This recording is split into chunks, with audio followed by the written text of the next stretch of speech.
bonjour, bonsoir. Ça dépend à l'heure à laquelle vous me recevez. Ça fait une semaine, je pense que la dernière fois que j'étais en live, que nous avons fait un live ensemble, c'était la semaine dernière, donc le lundi dernier. Donc ça fait une semaine. C'est toujours un plaisir de vous revoir. Donc vous êtes bien sûr Yenge TV et vous êtes avec votre boy Nkosi. Aujourd'hui, j'ai un invité. Son nom c'est Monsieur Sébastien Perimoni. Certains peut-être le connaissent, certains ne le connaissent pas, certains ont peut-être vu certaines de ses vidéos, ou peut-être certains ont déjà lu son livre, ou sont abonnés sur sa chaîne YouTube. Je tenais à la voir, c'est pas pour parler en fait. C'est vrai, il a des messages comme par exemple l'humanisme, que les peuples doivent se mettre ensemble, mais c'est surtout pas en termes d'humanisme, parce que moi personnellement, je crois pas en l'humanisme. Surtout quand c'est dit par des gens qui appartiennent à des peuples qui ont quand même commis des crimes atroces. Donc c'est un message qui ne rentre pas, mais ce n'est pas ça le but de sa venue ici. C'est juste pour qu'on échange, parce que je pense qu'il est dans une dynamique où on parle de nouveaux paradigmes, de paradigmes africains qui émergent. Et comme vous le savez, moi, ma chaîne promeut ce nouveau paradigme. Voilà, ce nouveau paradigme, ce qui veut dire aussi que nous passerons par l'industrialisation, parce que j'y crois. C'est irréversible. L'Afrique va s'industrialiser. Mais pour cela, il faudra mener des combats politiques et des combats économiques. Donc, il est avec nous, on va le faire entrer. Il va lui-même se présenter, parce que comme vous savez, de coutume, moi, je ne présente pas les invités, parce que je pense que les invités doivent se présenter eux-mêmes, parce que ce sont les seuls qui se connaissent le mieux et qui peuvent se décrire eux-mêmes. Donc, on va souhaiter la bienvenue à Monsieur Perimoni. Bonjour. Bonsoir. Bonjour, Nkosi. Tu vas bien? Je vais bien, Perimoni. Comment vas-tu? Ça va très bien. Bonjour à tous les auditeurs qui nous écoutent, ou bonsoir, selon l'heure qu'il est. Ici, il est 20h en France. Ah, il est 20h. Donc ici, oui, ici on est confinés. Ah oui, c'est vrai, vous avez été reconfiné, c'est bien ça. Tout le monde est à la maison depuis 18h, obligatoirement. Oh là là. Alors, Perimoni, je suis sûr qu'il y a beaucoup d'Africains qui vous ont déjà vu sur certaines chaînes, ou même sur Afrique Média, sur plusieurs chaînes, même en Chine, parce que je sais que vous faites même des passages télévisés en Chine. Donc, comment vous présenter? Comment on doit vous présenter, vous? Je dirais que je suis un humaniste, pour contrecarrer votre introduction. Et je pense que l'humanisme n'est pas du tout un concept occidental, hein. C'est pas du tout un concept moderne. L'humanisme, ça existe toujours depuis que les peuples existent, en fait, hein. C'est-à-dire, ça a toujours été dans toute l'histoire des peuples. Il y a toujours eu des oligarchies qui se sont constituées.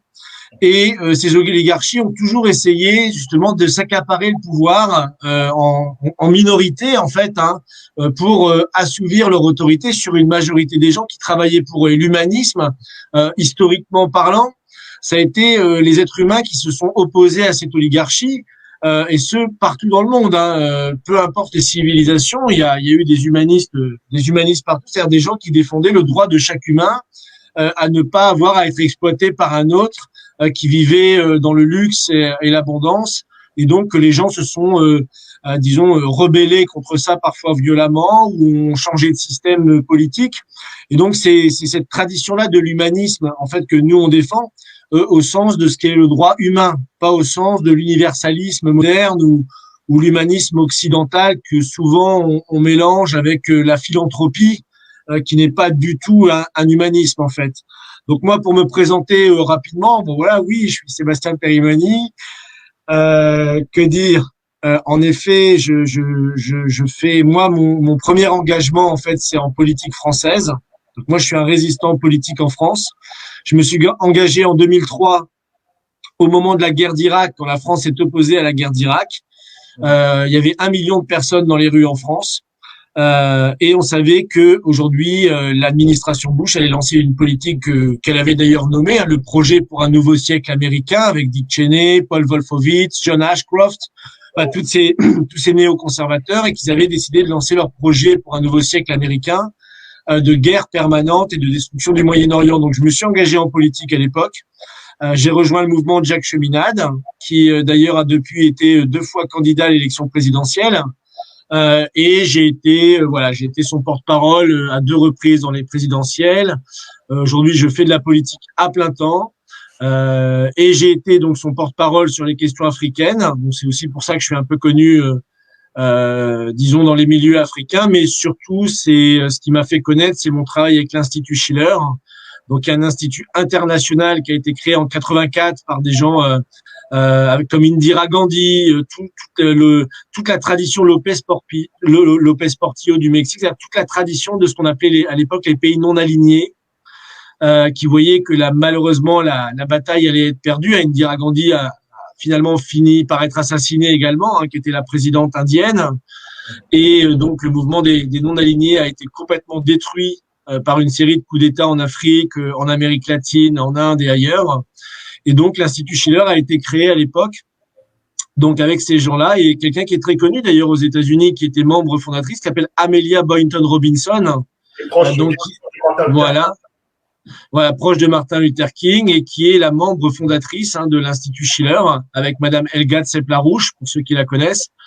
Et j'ai eu la chance, moi, de travailler plus de 15 ans avec Amelia Boynton Robinson avant qu'elle décède. J'ai eu la chance de la rencontrer souvent. Donc voilà, donc l'Institut Schiller, c'est un institut qui n'est pas qui n'est pas en tant que soi politique, mais c'est un institut qui promeut le dialogue des civilisations et le développement mutuel, justement, sur la base que tout homme est créatif. Chaque individu humain a le droit sur cette terre de se nourrir, de se loger, d'être éduqué, de connaître son histoire, de connaître l'histoire des autres. Et donc cet institut est représenté dans à peu près tous les pays du monde.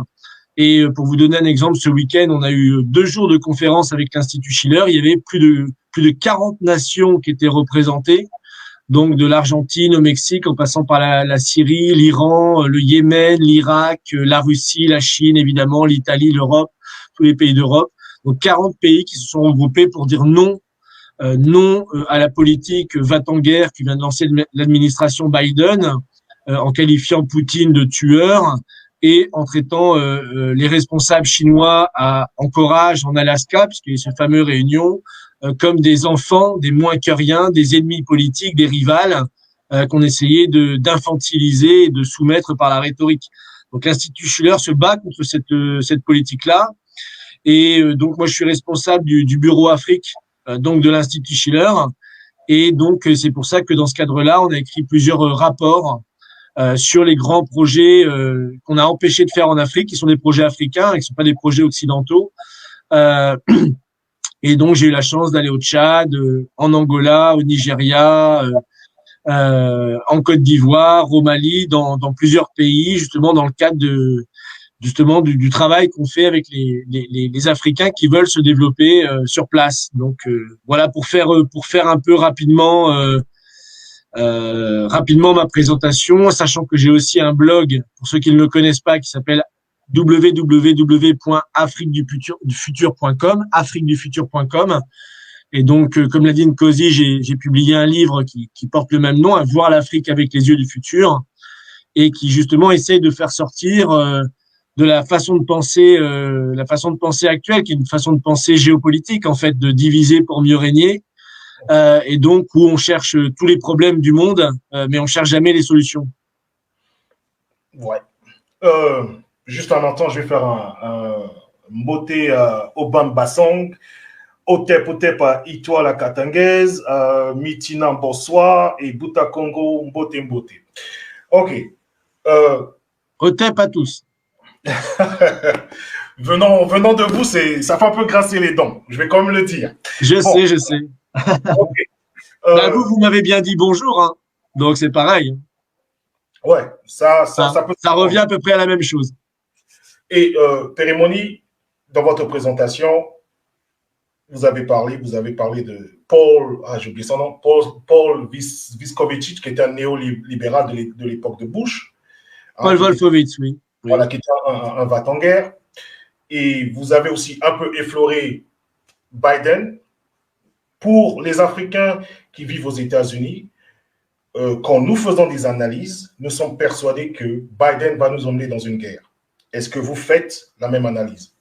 Ah ben c'est exactement ce que je viens de dire, oui, tout à fait, oui. D'ailleurs, notre conférence avait pour but d'empêcher la rhétorique de guerre que Biden a lancée contre la Russie et la Chine. Vous savez, quand vous avez Blinken, le secrétaire d'État qui va dans les pays du Quad, donc vous savez cette fameuse l'Australie, le Japon, la Corée du Sud, enfin tous les pays qui sont autour de la Chine en disant voilà, il faut qu'on renforce notre politique pour contenir la Chine, faire du containment. Donc je crois qu'on peut pas être plus explicite.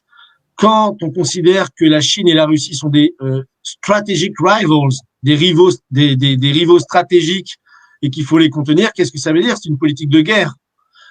Quand Blinken et Lloyd Austin, qui est le secrétaire à la défense, si je me trompe pas, reçoivent les dirigeants chinois et les déconsidèrent de manière diplomatique. Quand Biden insulte un chef d'État de tueur, enfin il n'a pas insulté directement, mais il dit oui, en effet, je pense que vous avez raison à Stéphanopoulos. Je pense que quand on est en train d'insulter un dirigeant comme le président de la Fédération de Russie de tueur, je pense qu'en effet, on est en train de créer le narratif, on est en train de créer les conditions d'une troisième guerre mondiale. Et aujourd'hui, de toute façon, c'est toujours pareil. Vous savez, après la guerre de 1870 en Europe, on avait dit plus jamais ça. Après la guerre 14, on avait dit plus jamais ça. Après la Seconde Guerre mondiale, oh là là, le nazisme, plus jamais ça. Mais aujourd'hui, on se retrouve exactement dans ce même scénario. D'ailleurs, on a fait une émission sur Afrique Média, pas plus tard qu'hier, sur cette question-là, en donnant toutes les citations, vous voyez, précises de ce qu'on dit Blinken, Austin, etc. Et quelque chose aussi qui est peu souvent dénoncé, qui est le rôle de la City de Londres et de l'Empire britannique, c'est-à-dire le Global Britain, qui vient de publier sa revue stratégique pour la défense de la sécurité nationale, qui date de quelques semaines, et je pense que tout le monde devrait lire, où la Russie et la Chine sont explicitement nommées pour la première fois comme des menaces réelles, immédiates, c'est-à-dire qui nécessitent un changement de doctrine et de se préparer à une guerre réelle. Donc voilà où on en est dans le monde. C'est quelque chose de tout à fait concret, tout à fait réel. La stratégie de la doctrine de sécurité nationale américaine a changé aujourd'hui et permet l'utilisation d'armes nucléaires limitées sur des soi-disant des conflits limités à l'arme nucléaire. Donc quand on entend des choses comme ça, on se dit que ces gens-là sont devenus fous. Et je pense en effet que oui, Biden va conduire le monde à la guerre. Enfin, pas lui, parce que je pense que malheureusement, il comprend pas grand-chose. Mais les gens qui le manipulent, le complexe militaro-industriel, BlackRock, tous ces milieux financiers qui sont autour de lui, eux n'ont pas de choix s'ils veulent maintenir l'hégémonie du système soi-disant occidental, on va dire. Parce qu'aujourd'hui, de toute façon, la Chine et la Russie vont 10 fois plus vite que nous dans tous les domaines. Donc, soit on les écrase, soit on a un monde multipolaire. Nous, on se bat pour un monde multipolaire. Oui, un monde multipolaire. Et Périmoni, vous nous donnez l'impression que vous parlez plus de ces choses-là aux Africains qu'à votre propre peuple. D'où vient cette impression? Parce que moi, j'ai été candidat aux élections depuis une quinzaine d'années. Je suis candidat à des élections. J'ai présenté avec des amis. J'ai pas, voilà, on est toute une équipe. Après, on a présenté 2 fois Jacques Cheminade à la présidentielle en France. Et Jacques Cheminade a fait de ce combat contre le fascisme financier, contre cette oligarchie va-t-en-guerre, contre le néoconservatisme et le néolibéralisme. D'ailleurs, le livre de sa campagne de 2012, qui a été distribué en profession de foi à tous les Français, s'appelait Un monde sans la City de Londres ni Wall Street. Donc, oui, on fait un énorme travail. D'ailleurs, moi, vous savez, moi, je passe mon temps à parler aux Français. Tous les jours, je suis au téléphone, sur le terrain. On est toute une équipe à appeler les citoyens français pour leur expliquer qu'on est au bord d'une troisième guerre mondiale et d'un krach financier, d'hyperinflation. Quand on voit les plans de renflouement de Biden, ça ne peut que conduire à l'hyperinflation. Donc non, moi, 99% de mon temps est consacré à la politique française et essayer de faire en sorte que les gens se réveillent par rapport à la situation. Ok. Parce que je pense que, comme vous l'avez dit, et comme je vous ai souvent suivi, il y a comme l'émergence d'un nouveau paradigme. Il est là. Est-ce qu'on peut commencer à faire une analyse partant de la crise des subprimes qui, en fait, a un peu chamboulé notre perception du monde? Ou vous pensez qu'on est encore dans cette illusion, parce qu'on ne fait que rebattre la planche à billets. Hein. Récemment, même ici aux États-Unis, il y a le plan de Biden qui est de 1 milliard, je ne sais pas, 900 millions. 1900 milliards, ouais. 1900 milliards qui a été, en fait, ça a été donné au peuple, en fait, hein, à travers des primes de 1400, 2000 dollars et tout ça. Est-ce que c'est juste de la poudre aux yeux? Moi, je dirais que c'est de la poudre aux yeux parce que malgré tous ces efforts-là, il y a maintenant aux États-Unis un phénomène qu'on appelle les Obamavilles. Est-ce que vous partagez la même analyse? Vous avez une analyse différente sur la situation? Ah non, nous on avait dénoncé les Hoovervilles, hein, parce qu'on dénonçait ça à l'époque dans l'histoire américaine, on appelait ça les Hoovervilles. C'était là au moment de la crise de 29, hein, qu'on a renommé en effet les Obamavilles. Mais évidemment, moi je travaille avec l'Institut Schiller. Vous savez, j'ai eu la chance de travailler pendant plus de 10 ans avec Lyndon LaRouche, donc qui est un économiste américain qui s'est battu justement contre les néoconservateurs, mais pas modernes, hein, les anciens, hein, la clique de Kissinger, Brzezinski dans les années 70, James Baker III, tous ces gens qui étaient un peu plus virulents, comment il s'appelait, George Shultz, qui dirigeait Bechtel, enfin toute la vieille garde. Hein. Donald Rumsfeld était déjà là aussi. Donc lui a très bien montré que de toute façon le système financier et monétaire occidental était en faillite, et ça pas depuis la crise de 2008 en fait, hein, depuis 1971, à partir du moment où Nixon a découplé l'or du dollar et a fait du dollar une monnaie flottante, comme on dit, sans rentrer dans les détails techniques. On savait très bien que de toute façon c'était un système qui était fallacieux, c'était une fraude hein, qu'on appelle la fraude du libre-échange, le free trade, la main invisible, l'économie de marché. En fait, tout ça est une théorie britannique qui a été inventée par Adam Smith au moment de la Révolution américaine, c'est-à-dire au moment où Alexander Hamilton a créé la première banque première banque nationale des États-Unis, qu'il a émis du crédit public pour développer les infrastructures. D'ailleurs, Hamilton, je renvoie, je pense que je vais pas apprendre ça aux Américains, mais il a écrit 3 textes dans sa vie. Un qui s'appelle Au sujet de la Banque nationale, l'autre Au sujet du crédit, et le troisième au sujet de l'industrialisation, enfin au sujet des manufactures, comme on disait à l'époque. Donc là, vous avez toute la recette pour développer un pays contre l'Empire britannique. Hein. Et donc, à partir de 71, en effet, on est revenu à l'Empire britannique, c'est-à-dire une oligarchie qui contrôle la monnaie pour imposer un état de servage, alors que bon, c'est relatif, mais entre 45 avec le Bretton Woods de Roosevelt, l'intention de décoloniser le monde, le plan Marshall pour reconstruire les économies, un taux de change fixe entre les monnaies, ce qui permet quand même que c'est pas la loi du plus fort. Il y a quand même une certaine stabilité à l'époque. Et Nixon détruira tout ça.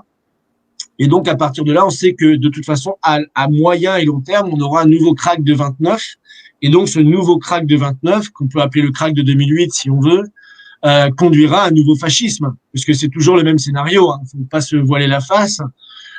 Et donc ce système ne fait que toujours engendrer les mêmes choses, des effondrements financiers, des paupérisations massives des peuples, et ensuite la guerre de tous contre tous qui permet à l'oligarchie de maintenir sa tutelle sur l'ensemble du système. Donc voilà un peu notre analyse.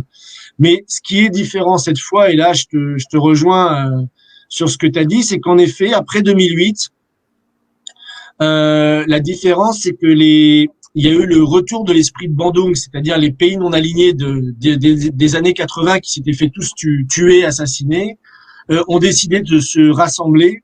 Et donc, il y a eu plusieurs forums qui ont donné naissance à ce qu'on a appelé les BRICS.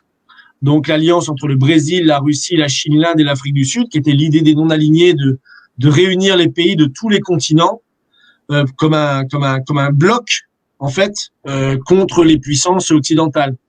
Donc il y a ça qui s'est créé, les BRICS, qui est une très bonne, qui est dans une bonne dynamique, même si avec Bolsonaro qui est le, disons le joujou du département d'État américain, hein, pour déstabiliser le Brésil. Donc voilà, ça a pris un peu de plomb dans l'aile, mais sinon les BRICS continuent à faire leurs réunions. Ils ont créé la nouvelle banque de développement, qui est une banque de développement internationale pour les infrastructures. Ils font énormément de projets concrets, de projets physiques, hein, pas du blabla et des marchés financiers. Et donc ça, c'était en 2014. Et en 2013, il y a eu le lancement de la route de la soie, l'initiative Une ceinture, une route, donc des Chinois, qui a aussi disons, renforcer la coopération Sud-Sud et qui est quand même nouvelle. Et aujourd'hui, on peut dire que l'Occident ne pourra gagner, l'Occident ne pourra reprendre le contrôle du système mondial que par la guerre. D'où les déclarations de Biden. Parce que sinon, sur le reste, on a déjà perdu. Tout à fait, tout à fait. Et voilà pourquoi on parle en fait, l'Occident est en déclin, en fait. Ça, c'est son modèle, tout est en déclin.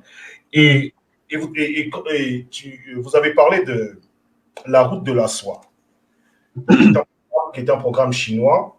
Et c'est grâce à ce programme aussi qu'on a vu l'émergence de certains grands travaux, notamment dans des pays comme le Kenya, l'Éthiopie, avec des trains à vitesse de grande portée. Ça peut être analysé comme étant des progrès, parce que je pense que de ce côté-là, au niveau de l'Afrique anglophone, de ce côté-là, je pense que dans l'industrialisation, ils ont fait plus d'efforts. En fait, ils sont sur un terrain, ils font plus d'efforts que l'Afrique francophone. Maintenant, il y a des voix qui s'élèvent sur le continent, bien qu'on ne peut pas nier ces progrès. On se pose la question, nous, est-ce qu'on ne revit pas une recolonisation? Parce que c'est bien beau de couper avec le monde occidental, mais si c'est pour que la Chine, malgré que nous avons des rapports un peu plus équitables, je dis bien entre guillemets, un peu plus équitables, mais quand même, c'est encore une forme de recolonisation parce que, on ne contrôle pas nos budgets, surtout si on va en Afrique francophone. Donc, les 14 pays qui sont dirigés, qui sont sous la monnaie franc CFA, on ne contrôle pas notre budget. On n'a pas de banque nationale de crédit et on sait que c'est capital pour se développer. Est-ce que on ne fait pas sortir un loup pour faire entrer un autre loup dans la bergerie? C'est une possibilité. Après, je vais juste revenir sur un truc. Le projet des nouvelles routes de la soie, c'est pas un projet chinois. Moi, je peux vous montrer. Je sais pas si là, je peux partager vite fait l'écran pour vous montrer quelque chose. Vous voyez, par exemple, là, je sais pas si vous voyez ça. Non, moi, je vois pas encore à mon niveau. Là, vous voyez pas ça. Non. Il faut sûrement appuyer sur partager ou share. Ah oui, c'est ça. Comme tout à l'heure. Oui, mais quand je suis là, alors attendez. Voilà. Donc, normalement, vous voyez ça. OK. Là, je vois. Je vais l'afficher. Voilà. Oui. Quand vous regardez en haut à droite, ça, c'est le programme de Jacques Cheminade en 1995.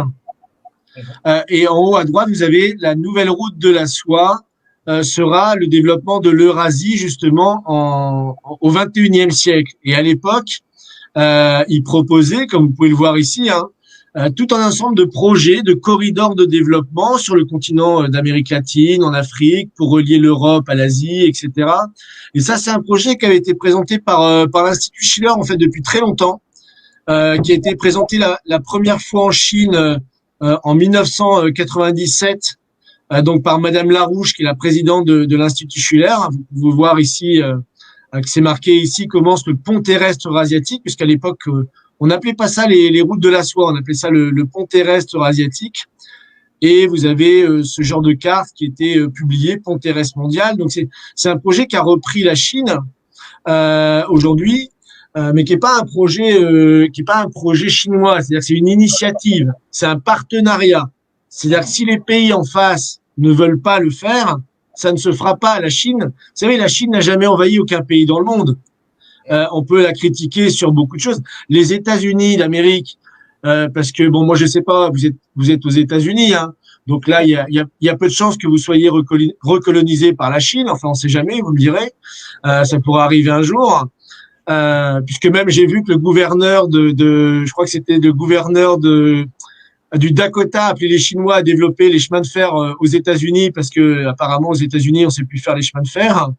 Bon bref, et donc si vous voulez, ce projet-là c'est une initiative, c'est-à-dire que c'est pas un projet qu'on impose. Et si les pays ne veulent pas le faire, ils ne sont pas du tout obligés de le faire. Je rappelle quand même qu'aujourd'hui les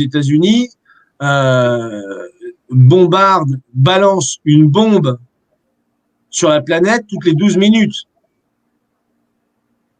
Donc moi, je veux bien qu'on critique la Chine, mais vous allez m'expliquer où est-ce que la Chine a déjà envoyé une bombe dans le monde?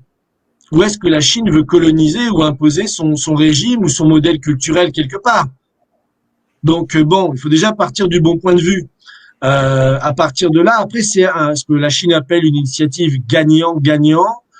Donc évidemment, il y a des intérêts économiques, évidemment, il y a une volonté de jouer un rôle important sur la scène internationale, mais la Chine s'est toujours engagée à ne pas faire d'ingérence dans les affaires politiques internes, ce qu'elle ne fait pas, ce qui n'est pas le cas de la France, et ce qui n'est pas le cas des États-Unis non plus d'ailleurs. Et aujourd'hui, elle a en effet proposé à l'Union africaine de participer à ce qu'on appelle l'agenda 2063, qui est l'idée de relier toutes les capitales africaines entre elles par des trains à grande vitesse, qui est le projet officiel de l'Afrique, l'Union africaine. C'est pas un projet occidental. Et en effet, pour l'instant, l'Europe, l'Union européenne, les États-Unis, ça les intéresse pas.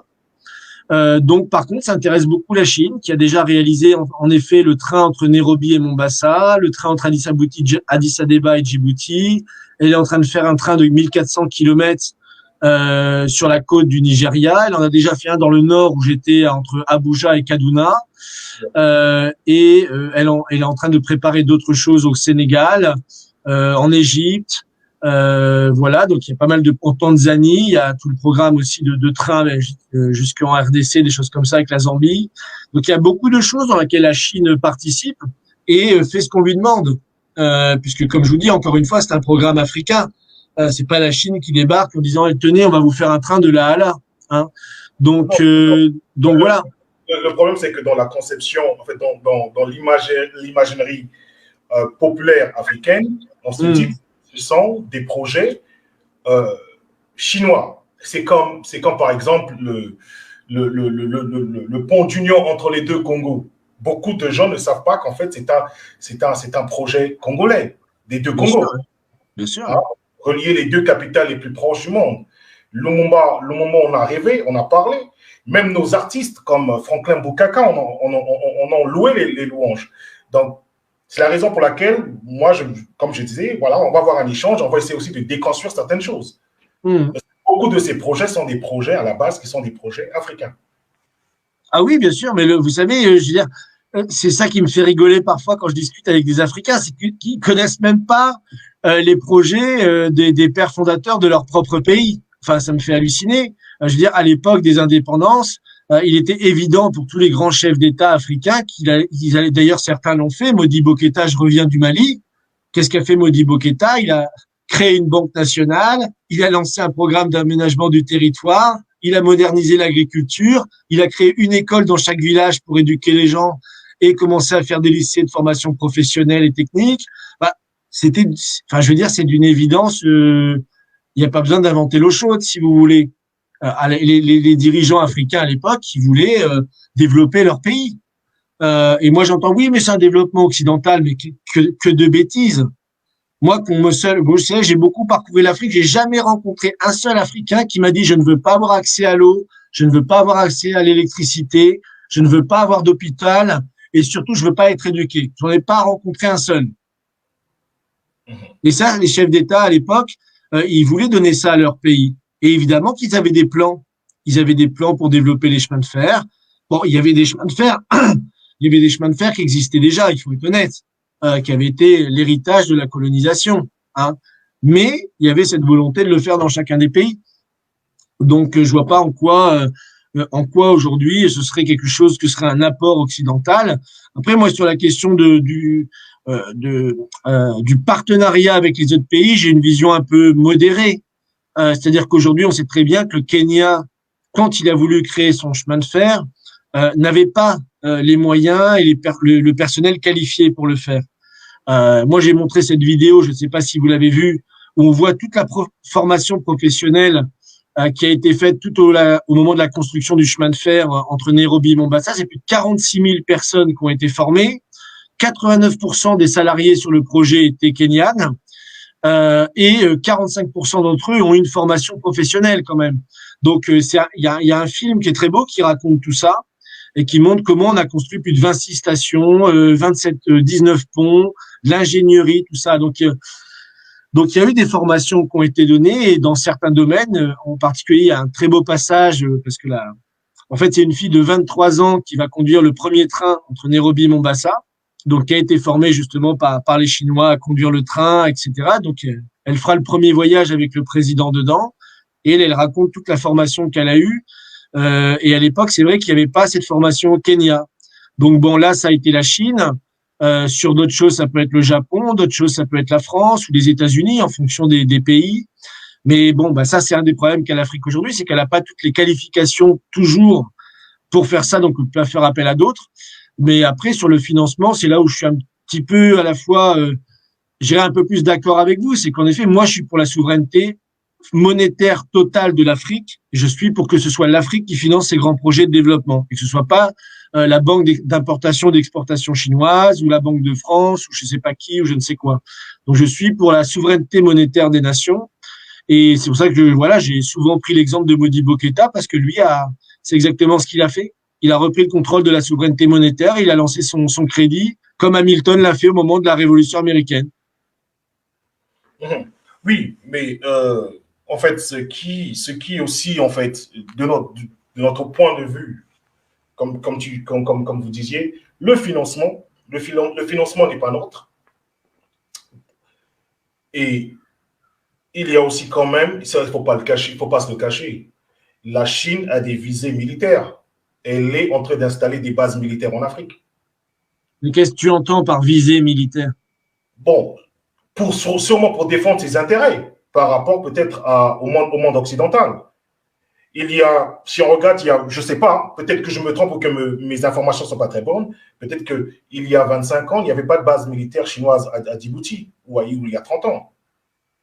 Et quand on lit certains documents, elle ne compte pas s'arrêter qu'à Djibouti, elle a cette ambition, cette prétention d'installer d'autres bases militaires. Alors que pour nous, ça nous rappelle des visées complètement négatives parce que nous avons déjà assez de bases militaires françaises. Et américaines. Et américaines. Donc, on ne peut pas, nous, s'asseoir et juste applaudir, oui, la Chine, bienvenue, bienvenue, bienvenue. Surtout que, si elle est dans cette visée-là, ça nous rappelle, parce que je pense toujours qu'il ne faut pas qu'on oublie notre histoire. Nous avons une histoire avec les bases militaires étrangères, américaines et françaises. Donc, on ne peut pas être comme dans une forme de béatitude et de naïveté. Oui, ils vont créer des emplois. Oui, ils vont former des gens. Oui, mais… Oui, là c'était plus dans le domaine des infrastructures. C'est pas dans le domaine militaire que je parlais, mais ouais. Ouais. Non, mais moi, j'essaie juste de donner un point de vue qui est aussi différent. Oui, mais tu sais, je vais te dire, moi, en ce moment, on est en train de lancer une campagne parce qu'ils veulent installer une base de l'OTAN à Toulouse. À Toulouse, c'est bon, c'est dans le sud de la France, hein, tout le monde connaît. Enfin, peut-être, je sais pas si aux États-Unis on connaît Toulouse, mais en tout cas, c'est connu. Voilà. Et donc voilà. Donc nous, on est en train de faire campagne. On vient de faire une lettre au chef d'État des Forces armées, au ministre au président de la République. On est en train de mobiliser toute la population autour de ça, parce que justement, ils veulent imposer une base militaire de l'OTAN en France. Bah, nous, on est contre. On se bat pour ça. Et nous, et comme je le disais, autant on est pour la souveraineté monétaire, et autant on est pour la souveraineté sécuritaire ou militaire, si on veut l'appeler. En tout cas, moi, je ne suis pas pour qu'il y ait des bases étrangères. Et comme encore une fois, je l'ai dit, moi, je suis un militant d'un parti politique français. En tout cas, moi, il n'est pas question que chez moi, j'accepte quelques bases militaires de quelques pays que ce soit. Ça, c'est sûr. Mais voilà. Je ne parlerai pas. Après, je ne parlerai pas au nom des Africains. Hein. Je suis pas africain. Non, mais oui, je comprends tout à fait. Ça veut dire que nous, on a un travail.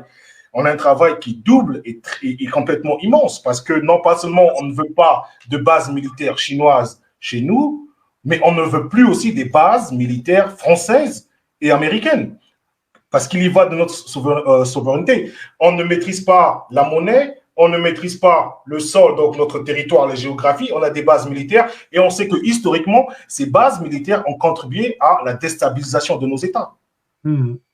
Ah oui, non, mais ça, je suis tout à fait d'accord avec ça. Hein. Ouais. Donc, c'est vrai que la Chine est bien là, partenariat gagnant-gagnant, mais on ne peut pas, nous, en tant qu'Africains, fermer les yeux sur le fait qu'ils ont déjà une base, ils ont la prétention de mettre des bases militaires sur le continent. Et Père Emoni, je voulais aussi parler de cet aspect. Mhm. Vous avez fait une vidéo sur l'origine des peuples, donc des peuples noirs qui ont immigré en Europe. Vous avez validé les projets de Cheikh Anta Diop. Et je me dis, dans quel but en fait? Est-ce que c'est pas quelque part vous faire des ennemis dans, Mhm. dans cette pensée dominante dans laquelle vous vivez là-bas? Non, enfin, l'intention n'était pas là. En fait, quand vous êtes, comme je le disais au départ, hein, quand vous êtes humaniste, au sens un être humain, hein, pas au sens moderne du terme, il est tout à fait naturel en fait de s'intéresser à l'histoire universelle. Aujourd'hui, quand on étudie l'histoire universelle en France, bah, nos ancêtres c'est les Gaulois, et avant, bah, il y a rien. On ne sait pas. Si, il y a une culture gréco-chrétienne quelque part, judéo-chrétienne, gréco-chrétienne, selon les manuels, quoi. C'est très très vague. Et puis avant, bah, ça n'existe pas, hein. Et donc, bah, quand on est un humaniste, on s'intéresse aux autres civilisations. On s'intéresse à la civilisation. Enfin, je dirais pas qu'on s'intéresse aux autres civilisations. On s'intéresse à la civilisation humaine dans son ensemble. Et au final, on se rend compte que toutes les civilisations ont contribué. Vous savez, il n'y aurait jamais eu la Renaissance italienne, par exemple, dont on parle tant, la belle Renaissance italienne en Europe, s'il n'y avait pas eu la Renaissance arabe de Bagdad quelques siècles auparavant, hein, qui nous ont apporté énormément de choses. Et cette Renaissance arabe n'aurait jamais vu le jour s'il n'y avait pas eu la Renaissance des 2000 siècles de civilisation industrielle chinoise, hein, qui a fait d'énormes découvertes dans tous les domaines. Et pareil, les Grecs n'auraient jamais développé ce qu'ils ont développé s'ils n'avaient pas tous été étudiés dans les temples égyptiens. Bon, voilà. Donc tout ça, c'est la civilisation humaine. Et comme je l'ai dit d'ailleurs dans cette conférence, puisque cette conférence faut l'avouer, a un peu choqué pas mal de gens, puisqu'elle a été vue quand même. Je crois qu'on est à presque 3 millions de vues, hein, sur Internet. Et j'ai appris. Voilà, j'étais. Pardon. J'ai vu des réactions, j'ai même, avec des copains même ici, hein, des non-africains qui m'ont dit, mais il va où avec ça? Ouais, c'est marrant parce qu'aujourd'hui j'ai appris que le directeur de Panafricanist TV, qui est Nusere Kalala Obotunde, qui fait beaucoup de vidéos, je sais pas si vous le connaissez, Très qui bien. est, qui est de, qui est de Guadeloupe et qui donne des cours sur l'histoire africaine et tout ça. Je sais pas Mhm. si vous voyez qui c'est, non? Oui, oui, je sais très bien qui c'est. D'accord. Je serai Donc lui, il a fait une vidéo, il a repris des passages de ma vidéo. Je l'ai publié sur Facebook pour ceux que ça intéresse. Et il se marre parce que je fais deux, trois blagues en montrant que les chapeaux, enfin les chapeaux, les coiffes des Africains à l'époque étaient soi-disant blancs, hein. En fait, ressemblent pas du tout à des coiffes alsaciennes ou bretonnes. Donc, voilà, on fait deux, trois blagues comme ça. Et cette vidéo, en effet, a beaucoup circulé. Et pourquoi elle a beaucoup circulé? Parce que justement, ça attaque la pensée dominante. La pensée dominante, c'est diviser pour mieux régner. OK? Et Mhm. ça, vous aurez toujours des gens pour diviser les gens. Et alors que l'humanisme, enfin l'humanisme dans son sens réel, d'ailleurs, Cheikh Anta Diop, et de se revendiquer humaniste. Il disait même, et ça, je pense que beaucoup de ses disciples l'ont oublié, c'est que l'universalisme est né dans les temples égyptiens. C'est pas du tout un concept hérité des Lumières, hein, ça ne veut rien dire. Parce que c'est un universalisme dans le sens où on découvrait que chaque être humain était créatif et qui était capable de comprendre les lois de l'univers et de les transformer pour faire une fois des pyramides, une fois des bateaux, une fois je sais pas quoi, enfin peu importe, en fonction de sa créativité. Donc l'universalisme, je crois qu'il dit ça dans l'origine, l'histoire précoloniale de l'Afrique. Je crois que c'est dans ce livre-là où il parle de ça, où il dit que voilà l'universalisme et tout ça. Bon, bref, c'était une parenthèse contre ceux qui attaquent l'universalisme. Et chez Anta Diop, justement, lui, il étudie l'histoire universelle. Et les blancs, les noirs, le nord, le sud, je sais pas quoi, il en a rien à faire. Il le dit lui-même. Quand il cherchait l'histoire de l'Afrique, il s'attendait même pas à tomber sur l'Égypte pharaonique. Il cherchait surtout en Afrique subsaharienne. Donc, il est tombé là-dessus. Il a fait des découvertes qui ont bouleversé toute l'histoire de la civilisation au XXe siècle, toutes les connaissances justement de l'histoire universelle. Et moi, je le considère comme un grand scientifique. Un grand scientifique, je veux dire au sens voilà scientifique, pas parce qu'il est noir, pas parce qu'il a défendu la civilisation, mais quelqu'un qui a apporté énormément de découvertes et qui justement n'était pas dans le diviser pour le mieux régner. Et d'ailleurs, je renvoie les gens vers la vidéo que j'ai fait, où lui il cite des gens qui bien avant lui, qui étaient des Français, le comte de Volney, on en parlait avant l'émission, qui disait, bah oui, enfin je veux dire, on a vu le Sphinx, on a été voir les temples. Pour eux, c'était évident que les Égyptiens étaient noirs. Enfin, c'était même pas une question en fait. C'est juste qu'après, l'oligarchie occidentale, Napoléon et les autres, ont décidé d'organiser ce qu'on a appelé une falsification consciente de l'histoire universelle. C'est ce que je dénonce dans la vidéo, pour justement exclure toute idée qu'il y avait eu une civilisation africaine, comme il y avait une civilisation chinoise et autres, qu'il y avait une civilisation africaine qui avait apporté beaucoup à l'histoire de l'humanité, parce qu'il fallait légitimer le fait que ces gens-là devaient être nos esclaves, et donc qui pouvaient pas évidemment avoir de civilisation, de connaissances, et encore moins être à l'origine de la nôtre. Vous imaginez le scandale. Donc c'est vrai que quand on expose ce genre de choses, en effet, on s'expose à des problèmes, on s'expose à la pensée dominante, on s'expose justement au fait qu'aujourd'hui on essaie de laver le cerveau des gens avec ce qu'on appelle des récits nationaux, hein, donc la grande histoire de France. Où on apprend finalement plus Napoléon que l'abbé Grégoire. Personne connaît l'abbé Grégoire, qui est quand même la personne qui a aboli l'esclavage en France au moment de la Révolution française. Donc voilà, donc c'est vrai qu'il y a un lavage de cerveau qui est total. Et ce lavage de cerveau, il est partout. Il est aux États-Unis. Hein. Vous savez, moi, je rencontre des gens qui savent même pas que Alexander Hamilton a été tué par l'Empire britannique parce qu'il avait développé une banque nationale. Pour beaucoup de gens aux États-Unis, le libre-échange, c'est américain, alors que c'est l'Empire britannique, c'est tout ce qui s'est opposé à leur histoire. Donc, il y a comme ça plein de falsifications dans l'histoire. Et Cheikh Anta Diop est un de ceux qui en a révélé beaucoup. Et bon, moi, j'ai eu la chance de rencontrer sa femme. On avait déjà organisé des conférences avec elle, hein, dans les années 90. Et j'ai par exemple ici je sais pas si on le voit, ça c'est une conférence qu'on avait organisée en 1991. Pour assurer une renaissance africaine.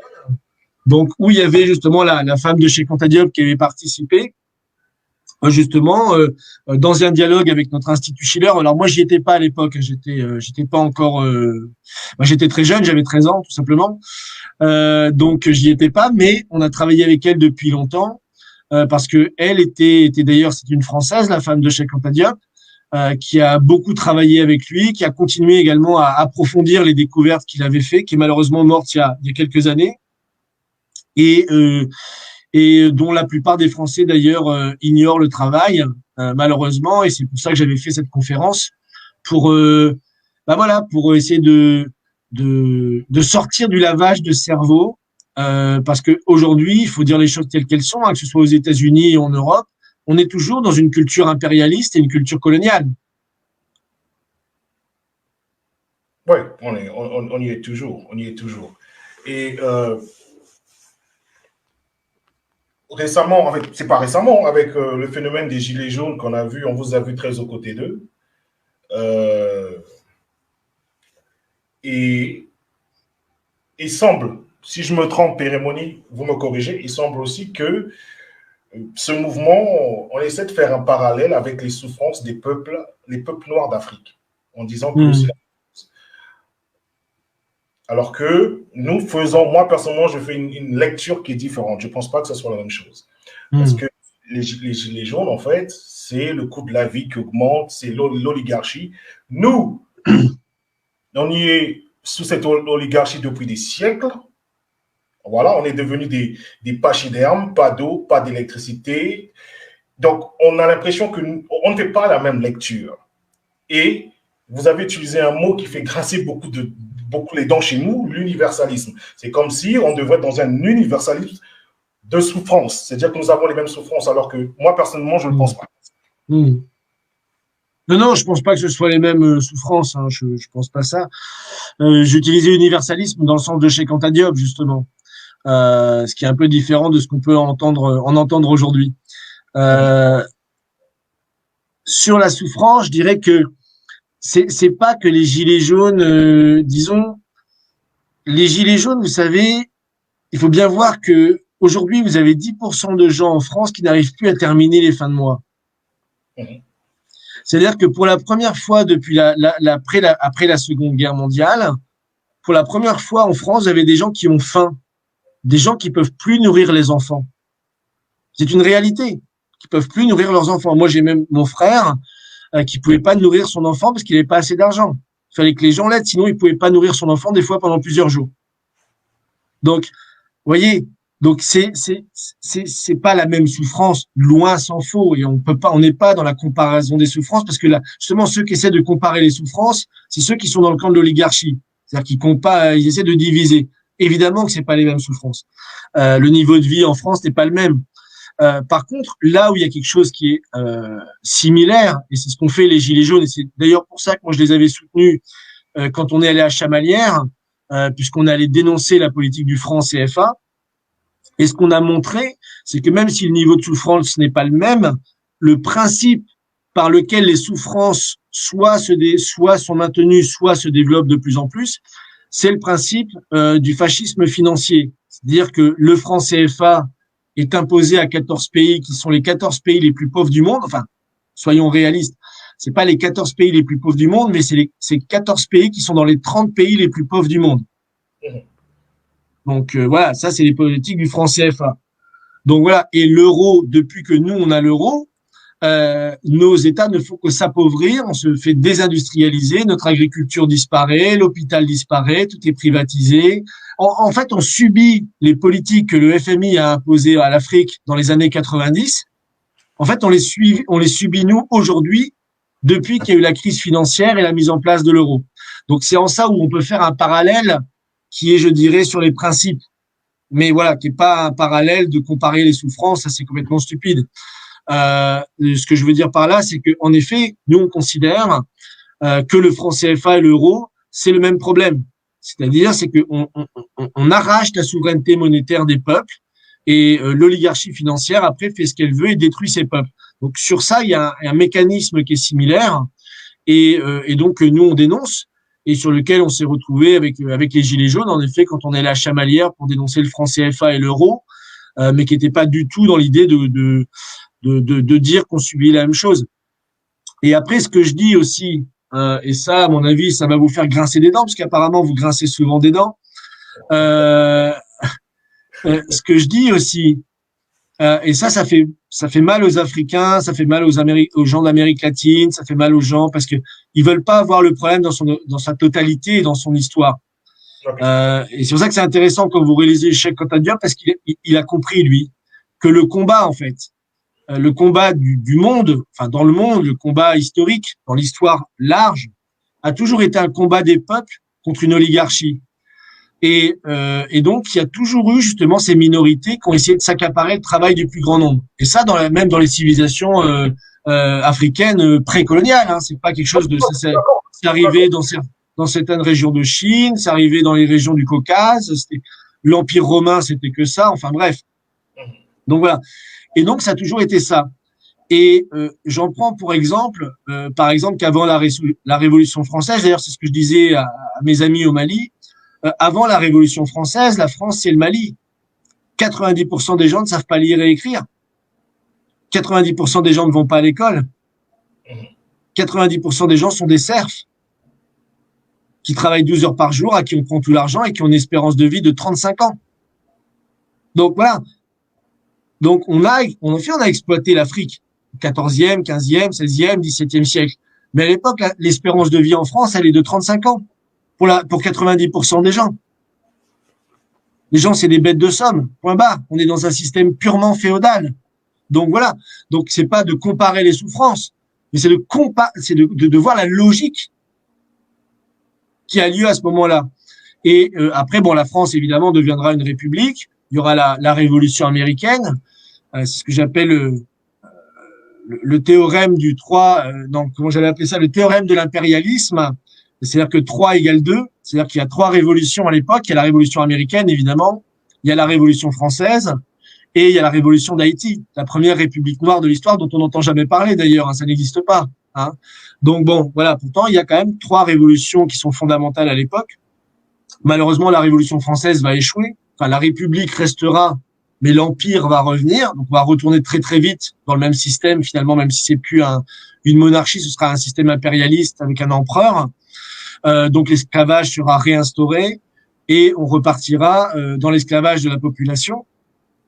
Et il faut savoir que tout le 19e siècle, pour les gens qui s'intéressent un petit peu à la littérature française, je les invite à lire Zola, Germinal, L'Argent, Paris, etc., où vous apprendrez que, pareil, plus de 70% de la population est traitée comme voilà comme rien. En fait, les gens n'ont pas d'argent, ils souffrent. C'est assez terrible le 19e siècle en France. Alors encore une fois, pas dans la comparaison des souffrances, mais dans le sens où les gens sont traités vraiment comme des moins que rien. Voyez. Donc voilà, c'est plutôt ce principe de voir ce combat universel contre une oligarchie plutôt qu'essayer de diviser les souffrances. Et ça, je pense que c'est quelque chose qui est très peu compris et qui aurait besoin d'être compris. J'ai écrit un article sur l'abbé Grégoire qui s'est battu pour abolir l'esclavage au moment de la Révolution française. J'ai d'ailleurs son livre qui est là, vous voyez. Ça, c'est écrit juste après la Révolution française. Ça s'appelle de la littérature des nègres ou recherche sur les facultés intellectuelles et leur qualité morale. Et il reprend tous les grands Africains. À l'époque, c'était fou de faire ça. On était au XVIIIe siècle. Et tout ce qu'ils ont apporté à l'histoire, leurs travaux scientifiques. Il y a un chapitre sur comment les Africains ont développé les arts et les sciences.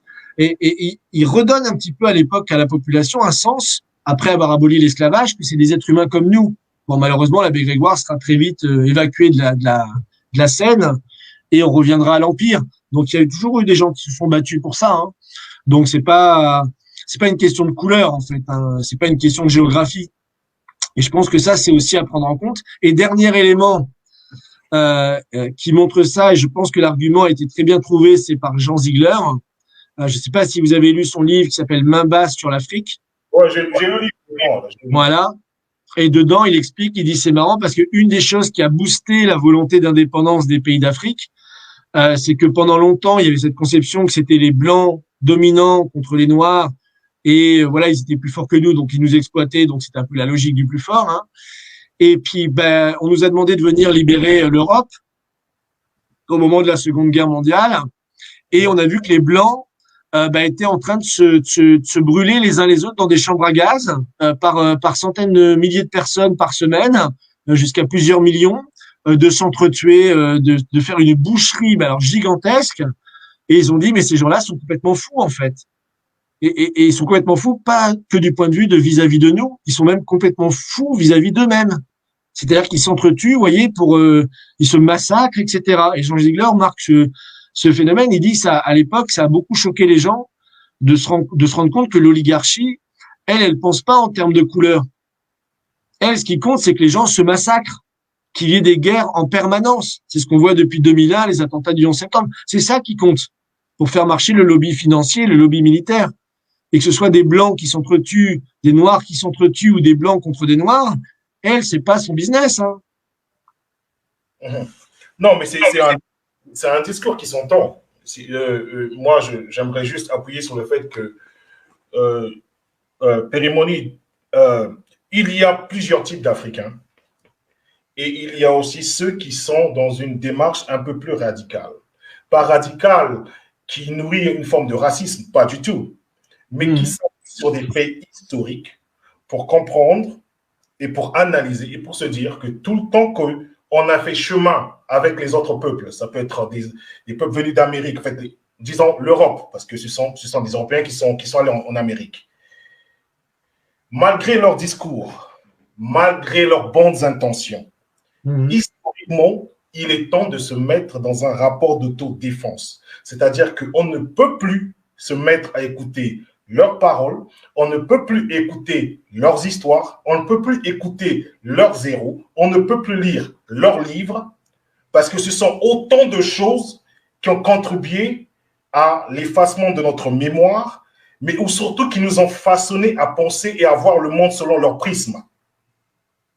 Donc, voilà pourquoi, tout à l'heure, vous avez montré un livre où c'est écrit « Renaissance africaine ». Nous prenons plus une renaissance africaine avec nos propres paradigmes. Donc, nous ne voyons plus l'intérêt de connaître l'abbé Père, ce qu'il a fait, ou je ne sais pas, un autre abo.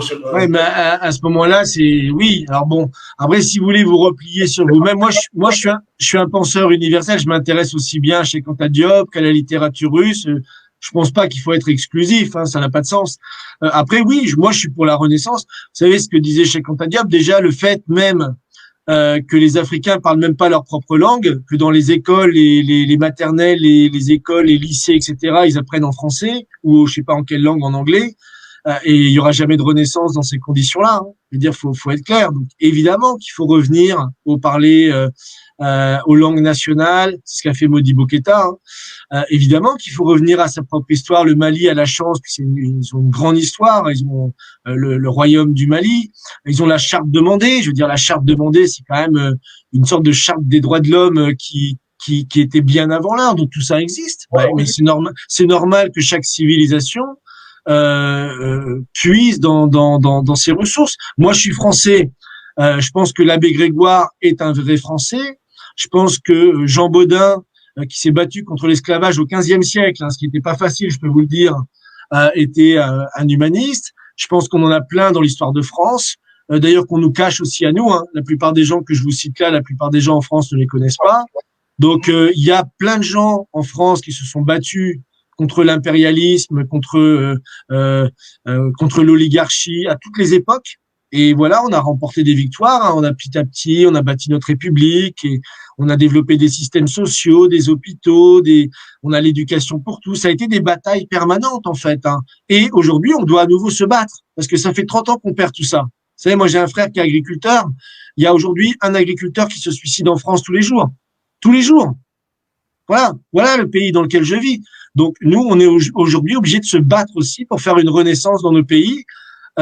Bon, sauf que moi, personnellement, dans ma renaissance, j'inclus aussi bien Confucius que Cheikh Anta Diop, que Pushkin ou que Alexander Hamilton, parce que je pense que l'histoire universelle, justement, c'est ce qui nous permet d'avancer. Non, mais ça s'entend. Ça s'entend. Moi, je suis pas du tout, contre.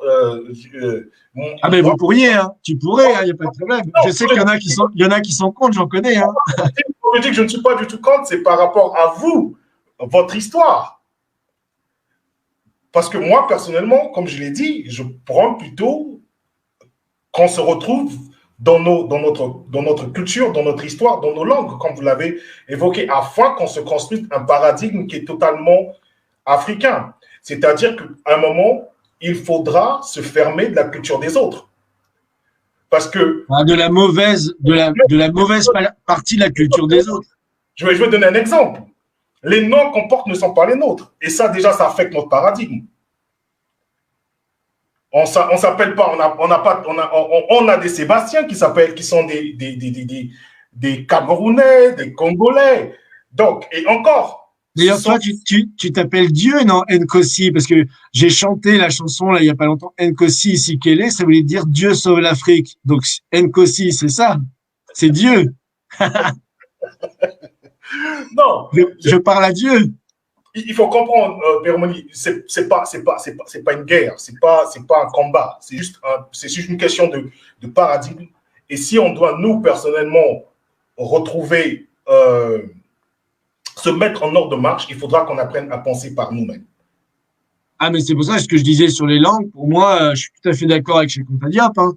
Tant que les gens en Afrique sont pas éduqués dans leur langue, je pense pas, moi, qu'il y aura de renaissance possible. Ça, faut être clair. Ça, c'est sûr et certain. Et ça, c'est un travail que nous, on doit faire de notre côté. Ah oui, ça, nous, on vous empêche de le faire pour l'instant, mais moi, je vous invite à le faire quand même. Ça, c'est sûr. C'est pas moi qui vais vous empêcher. Hein. Non, j'aimerais qu'on parle du franc CFA parce que vous l'avez mentionné. Depuis que la France est rentrée dans l'Union européenne avec une monnaie commune, c'est plus de pauvreté, c'est plus de sociétés, de compagnies qui se délocalisent. Et donc, vous, comme vous l'avez dit, vous prenez il faut retrouver sa souveraineté économique. Donc, par conséquent, il faudra sortir de l'euro. Mmh. Non, je suis pour la sortie de l'euro, oui, tout à fait. Ouais. La sortie de l'euro. Et vous avez aussi évoqué le franc CFA. Et vous savez que le franc CFA est très attaché, disons, à la France. Hein. Voilà, vous avez parlé de champ arrière et tout ça. Là. Et quand vous tenez des propos comme ça, quand vous tenez des propos du genre qu'il faut qu'aussi les Africains sortent du franc CFA, est-ce que, à votre niveau, vous avez fait des études pour voir les conséquences une fois que la France se détache du franc CFA? Je pense qu'il y aura peut-être des conséquences économiques pour le français lambda. Ah ben oui, bien sûr. Oui. Non, il n'y a pas d'études à ce jour qui soient faites. Est-ce qu'on ne vous accuse pas de jouer contre votre camp, en fait? Ça dépend qu'est-ce qu'on appelle mon camp. Tout à fait. Et moi, je suis justement pour que la France reprenne le contrôle de son crédit, parce qu'aujourd'hui, on n'a plus les moyens d'investir. Vous savez, on a eu une société plein emploi en France après-guerre, parce qu'on avait la Banque nationale, on a modernisé l'agriculture, on a fait les infrastructures, on a fait le nucléaire, on a fait le spatial, on a fait la microélectronique, on a fait la médecine moderne. On a investi, on avait du plein emploi. Et à partir des années 71, justement, quand on a découplé l'or du dollar et qu'en France, on a mis fin à la Banque nationale, qu'on a viré De Gaulle, parce que bon, je sais que De Gaulle n'est pas très apprécié en Afrique et je peux le comprendre. En revanche, ce qu'il a fait pour la France, je parle d'un point de vue des institutions bancaires, hein, pas du reste, hein. D'avoir une banque nationale de crédit, justement pour développer toutes les sciences et les technologies, c'est ce que doivent faire tous les pays.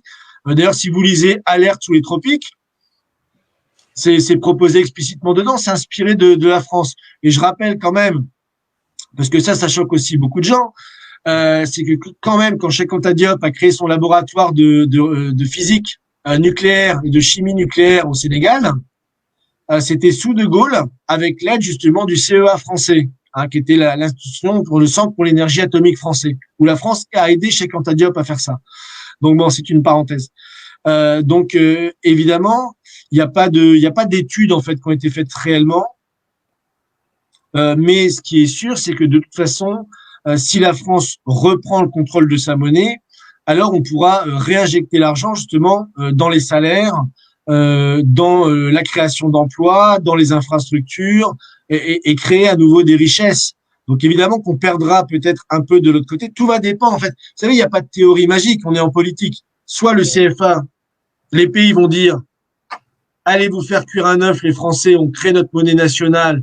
Du jour au lendemain, vous êtes bloqués. Enfin, ça se fera pas du jour au lendemain parce qu'il faut pas non plus être romantique. Ça prendra quelques temps. Mais donc soit là, ce sera un rapport de force et en effet, la France pourra perdre cher si le Niger, par exemple, décide de ne plus nous vendre son uranium, etc., etc., etc. Donc là, ce sera très compliqué pour la France, mais en même temps, elle aura cherché hein, quelque part. Donc, il faudra trouver d'autres moyens. Bon, la France travaille sur la fusion thermonucléaire contrôlée, qui est une énergie encore différente. On n'a plus besoin d'uranium et ça, on l'a pas en Afrique. Bon, bref, c'est autre chose. Mais ce que je veux dire, c'est qu'il faudra trouver d'autres moyens de faire, en tout cas. Ou alors, c'est la France où des gens comme notre parti vont être élus. On va aller voir les pays d'Afrique. On va dire, voilà, maintenant, nous, le franc CFA, c'est fini. Donc, vous allez recouvrer votre monnaie nationale. Vous faites le choix que vous voulez.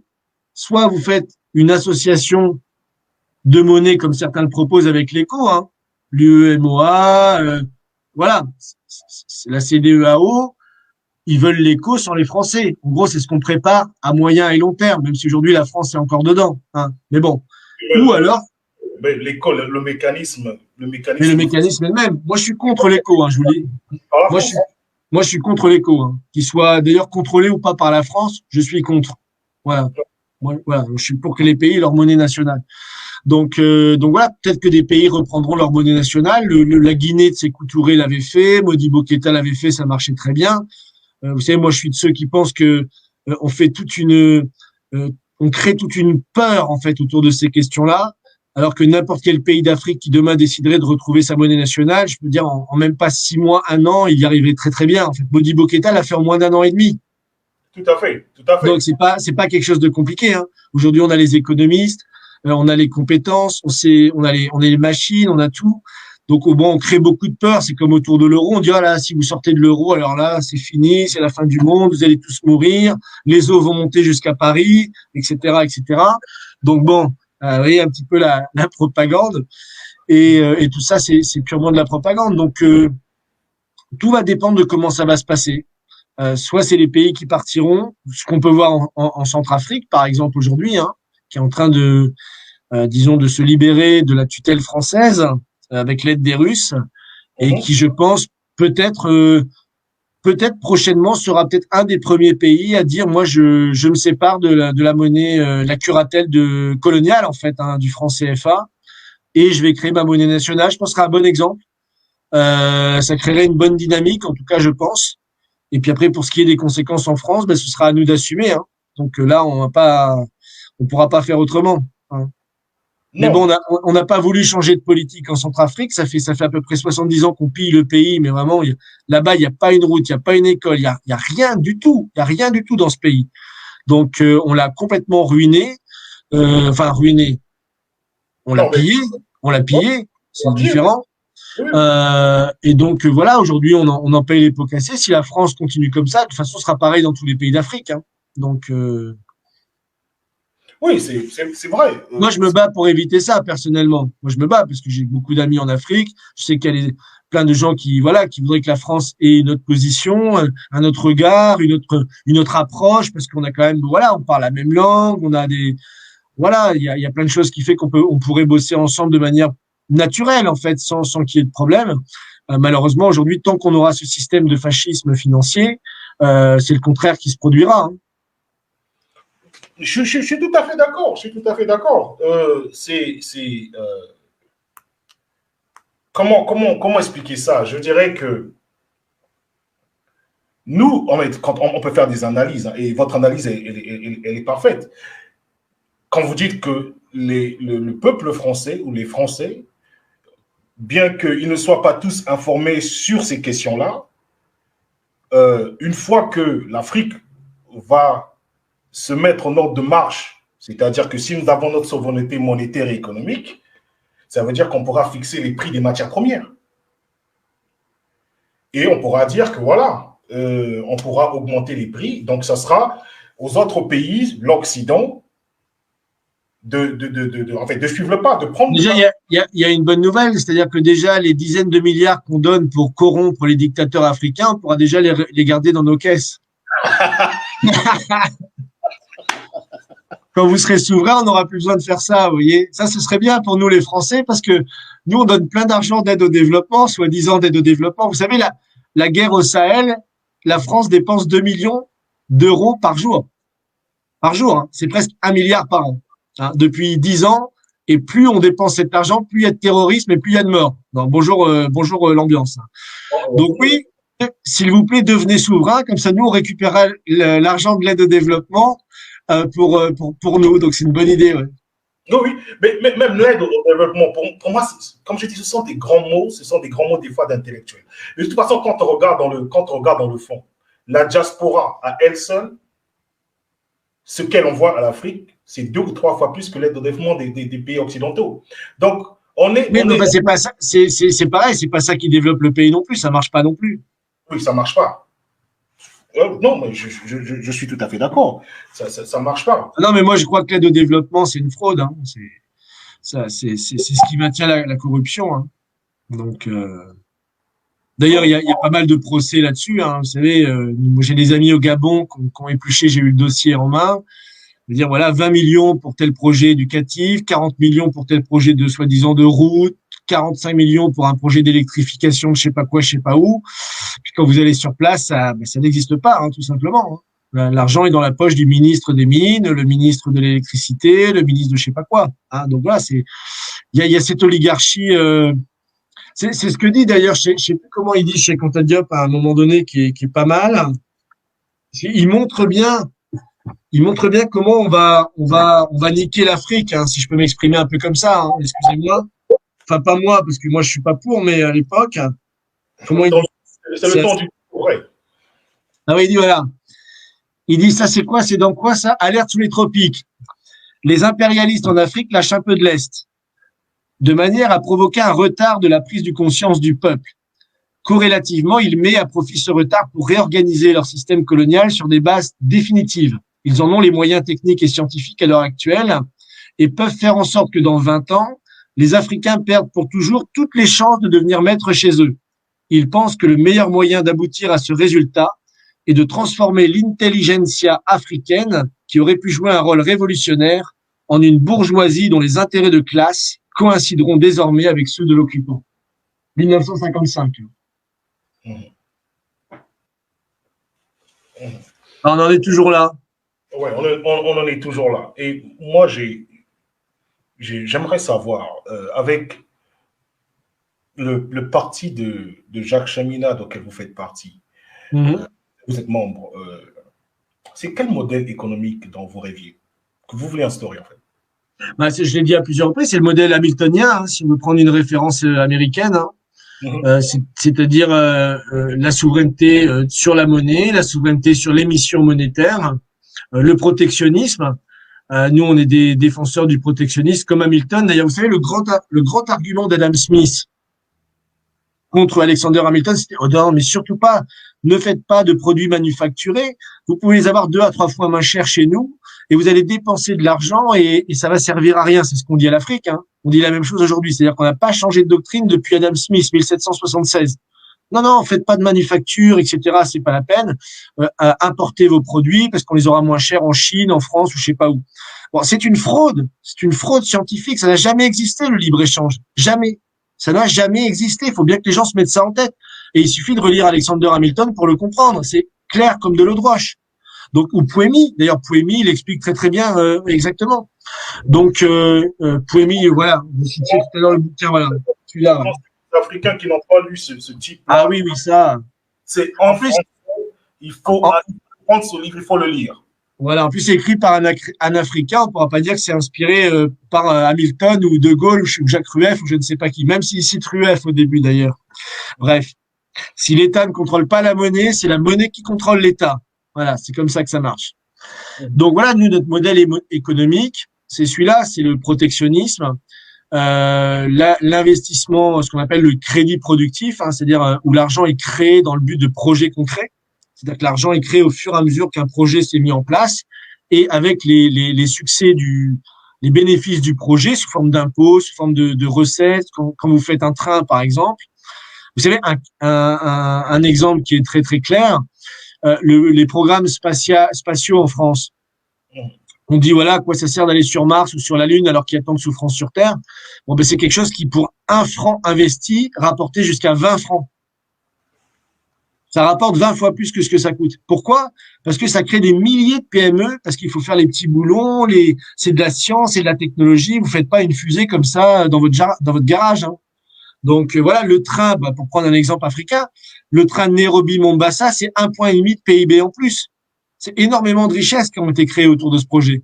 Voilà, c'est ça la vraie économie.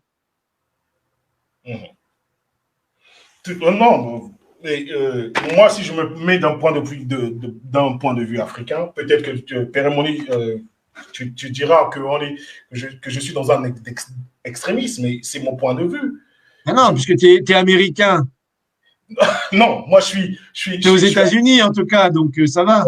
Je suis africain, mais je ne suis pas dans le paradigme occidental, c'est-à-dire américain ou européen, parce que je reste persuadé que le capitalisme, c'est quelque chose qui ne peut, aucun modèle, aucun modèle économique occidental ne peut être adapté à l'Afrique. Parce que l'Afrique, c'est quand même c'est une autre vision. Quand on va dans l'Afrique profonde, c'est quand même une autre vision du monde. Parce que si on reste dans un modèle capitalisme, le capitalisme, c'est l'individu qui prime. Mais à la base, nos sociétés ne sont pas des sociétés où l'individualisme a toujours primé. Donc tu défends le modèle socialiste chinois, alors? Je pense même pas. Il faudra. Je pense même pas parce que je pense qu'il faudra. Bah, tu sais, la philosophie chinoise se rapproche énormément de la philosophie africaine sur cette question de la communauté, etc. Il y a beaucoup de similarités qui sont beaucoup plus proches qu'avec celle occidentale, en effet. Oui, oui, il peut y avoir des ressemblances, bien évidemment. Mais je pense qu'il faudra aller chercher dans nos legs traditionnels. Moi, je ne crois pas à la démocratie. Donc, ce système de rotation où, je sais pas, on change d'homme chaque 5 ans ou chaque 7 ans, pour moi, c'est un perte de temps.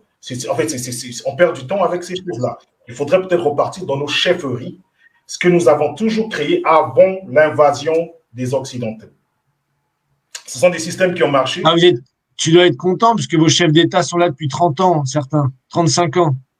Non, mais ça tu le dis. Non, je plaisante, c'est une blague. Ça, tu le dis. Non, mais le problème, c'est pas. Ils peuvent rester là 25 ans.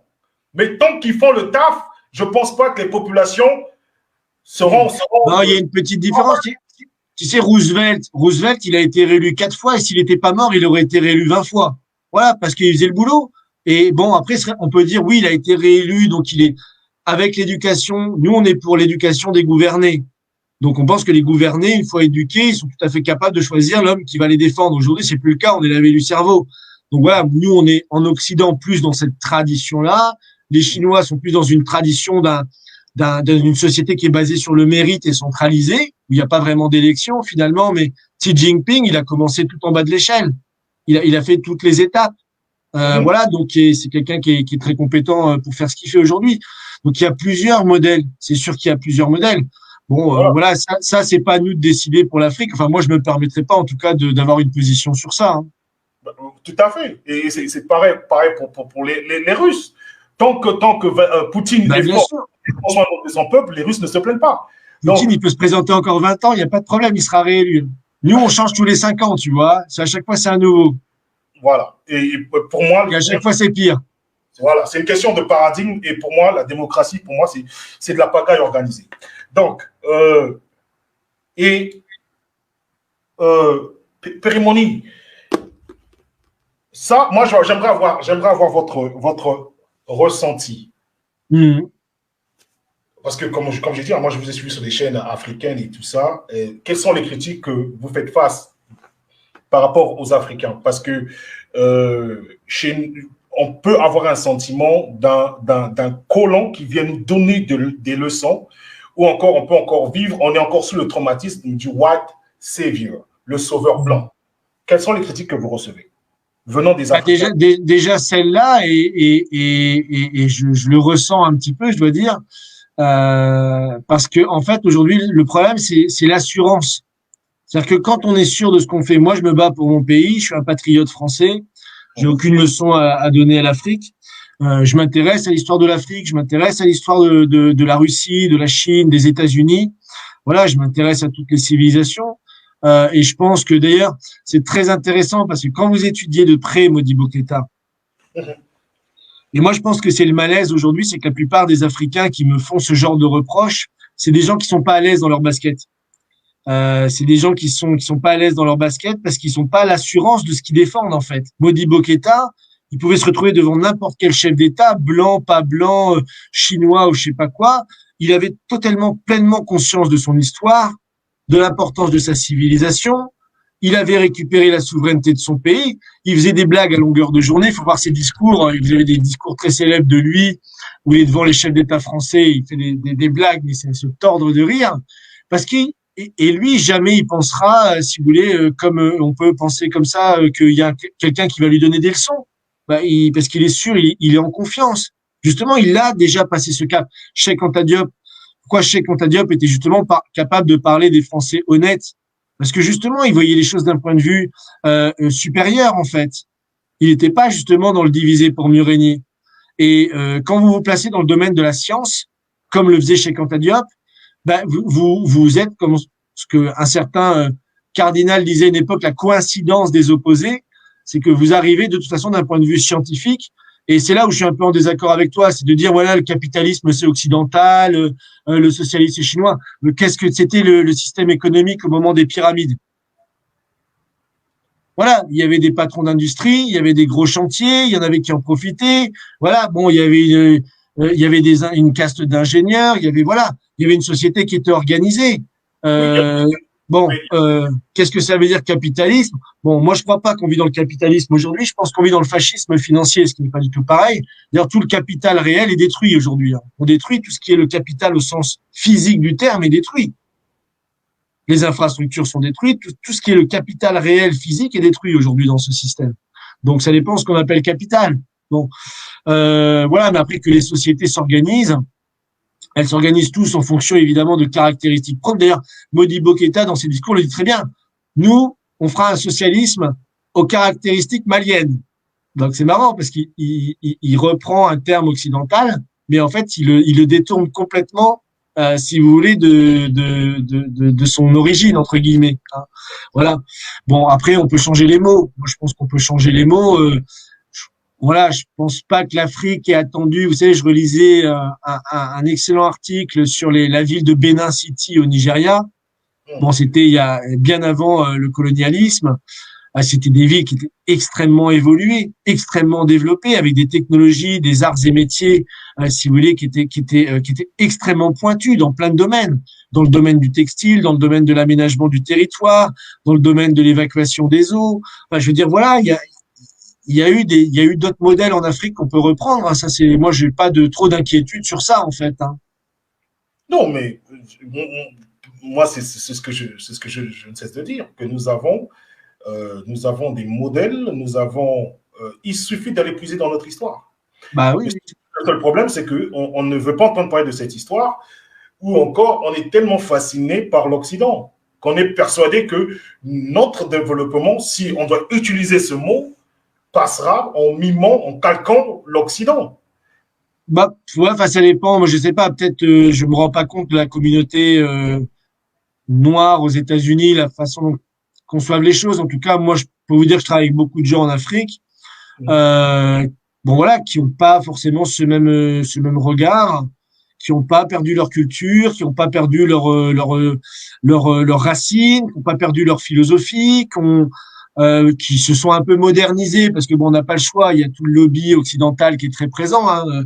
Vous traversez le Mali, vous voyez Canal+, Orange, Auchan, Canal+, Orange, Canal+, Canal+, Canal+. Donc bon, c'est un peu compliqué. Mais je pense que ça peut se faire très très vite en fait. À partir du moment où les pays demain auront des nouveaux Modibo Keïta, auront des nouveaux Sankara, auront des nouveaux Sylvanus Olympio, auront des gens qui ont le courage en fait, des Kadhafi. Moi, j'ai eu la chance de rencontrer Kadhafi. Je pense que on a tué Kadhafi parce que c'était un des rares dirigeants qui était capable de faire une renaissance en Afrique. On l'a pas tué pour les dollars de Sarkozy ou je sais pas quelle affaire à 2 francs. Moi, quand je l'ai rencontré en 2010, Kadhafi, c'était à N'Djamena au Tchad. Il voulait lancer un grand projet du Congo, passant par la Centrafrique, jusqu'au lac Tchad pour revitaliser tout le lac, qui allait être la région du terrorisme, hein, parce qu'il y avait 30 millions de personnes qui étaient en train de mourir de faim. Et justement, on travaillait avec l'Institut Schiller à l'époque sur ce projet. Ça, c'était en 2010. Après, il a lancé le projet Malibia pour faire du Mali le grenier alimentaire de la région, parce que le Mali a un potentiel agroalimentaire qui est juste gigantesque. D'ailleurs, il fournissait au XVe siècle toute la région. Voilà, c'était le grand grenier alimentaire de la région. C'était un des carrefours culturels les plus importants du monde, le royaume du Mali, où il y avait les Berbères, les Arabes, les Africains, les Subsahariens ou les Noirs, on va dire Subsahariens. C'était le carrefour des civilisations. Ça a permis de faire une renaissance avec la ville de Tombouctou, les manuscrits, la science, etc., etc. Tout ça est encore présent chez beaucoup de gens. Et je dirais même plus, et c'est la bonne nouvelle, et c'est intéressant, c'est que c'est de plus en plus présent aujourd'hui grâce à des gens comme Jean-Charles Couvi-Gomez ou ce monsieur que je mentionnais tout à l'heure qui a créé une école pour enseigner aux gens l'histoire de la civilisation africaine.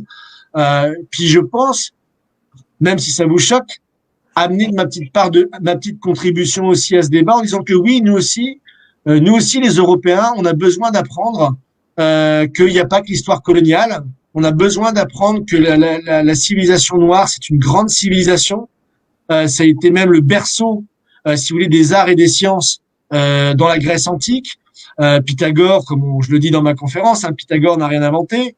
Donc, je pense que en faisant ce que j'ai fait avec cette conférence, qui m'a amené ici devant vous ce soir, je pense que j'ai un petit peu amené une modeste contribution pour sortir du débat justement divide and conquer, du débat divisé pour mieux régner, parce que je pense qu'il n'y a pas non plus de raison que les Français ne connaissent pas l'histoire universelle, ne connaissent pas les apports de la civilisation africaine dans la nôtre, les apports de la civilisation arabe, les apports de la civilisation chinoise. Vous savez, Lyon, la ville de Lyon est devenue la ville de la soie.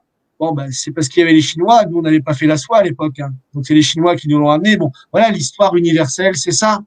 Et je pense que, voilà, moi, ce que j'ai voulu faire en présentant les découvertes de Cheikh Anta Diop, c'était de présenter aussi à un public français que ben voilà, on leur a un peu lavé le cerveau, que leurs ancêtres en effet c'est pas des Gaulois, va falloir un petit peu réfléchir autrement et que voilà que l'Afrique a apporté quelque chose au monde que Cheikh Anta Diop a découvert et puis surtout faut pas se voiler la face, hein. C'était aussi une réponse au racisme je dirais archaïque, anachronique de Sarkozy qui avait dit que l'Afrique n'était jamais rentrée dans l'histoire. Ouais. Et ça, ce fut une grande. Ce qu'il a dit à l'université chez Anta Diop, c'est pratiquement une agression. Et je pense que. Ah ben ces gens-là se cachent pas, vous savez, ils sont fiers d'eux. Hein. Ils sont fiers d'eux. Tout à fait. Oui. Et Périmoni, c'est la raison pour laquelle, au début de notre entretien, je l'ai peut-être dit peut-être maladroitement, mais c'est pourquoi j'ai dit est-ce que vous parlez à votre peuple? Parce que non pas nous seulement, on a été comment on dit, brainwash, on a été lavé mentalement, mais nous savons aussi que de votre côté, il y a des mensonges qui ont été entretenus pendant des millénaires qui sont devenus des vérités. Mmh. Voilà, donc c'est la raison pour laquelle j'ai posé cette question. Et j'invite les auteurs, enfin les auditeurs qui nous regardent un jour, à ceux qui ne sont pas trop dans le diviser pour mieux régner, à lire Par les croquants de Claude Duneton, qui est un livre qui raconte comment on a détruit à la fin du 19e, début du 20e siècle, toutes les langues traditionnelles françaises, parce que vous savez que au 19e siècle, les Français, ils se comprenaient pas. Il y avait plein de langues. Voilà, il y avait plein de langues différentes.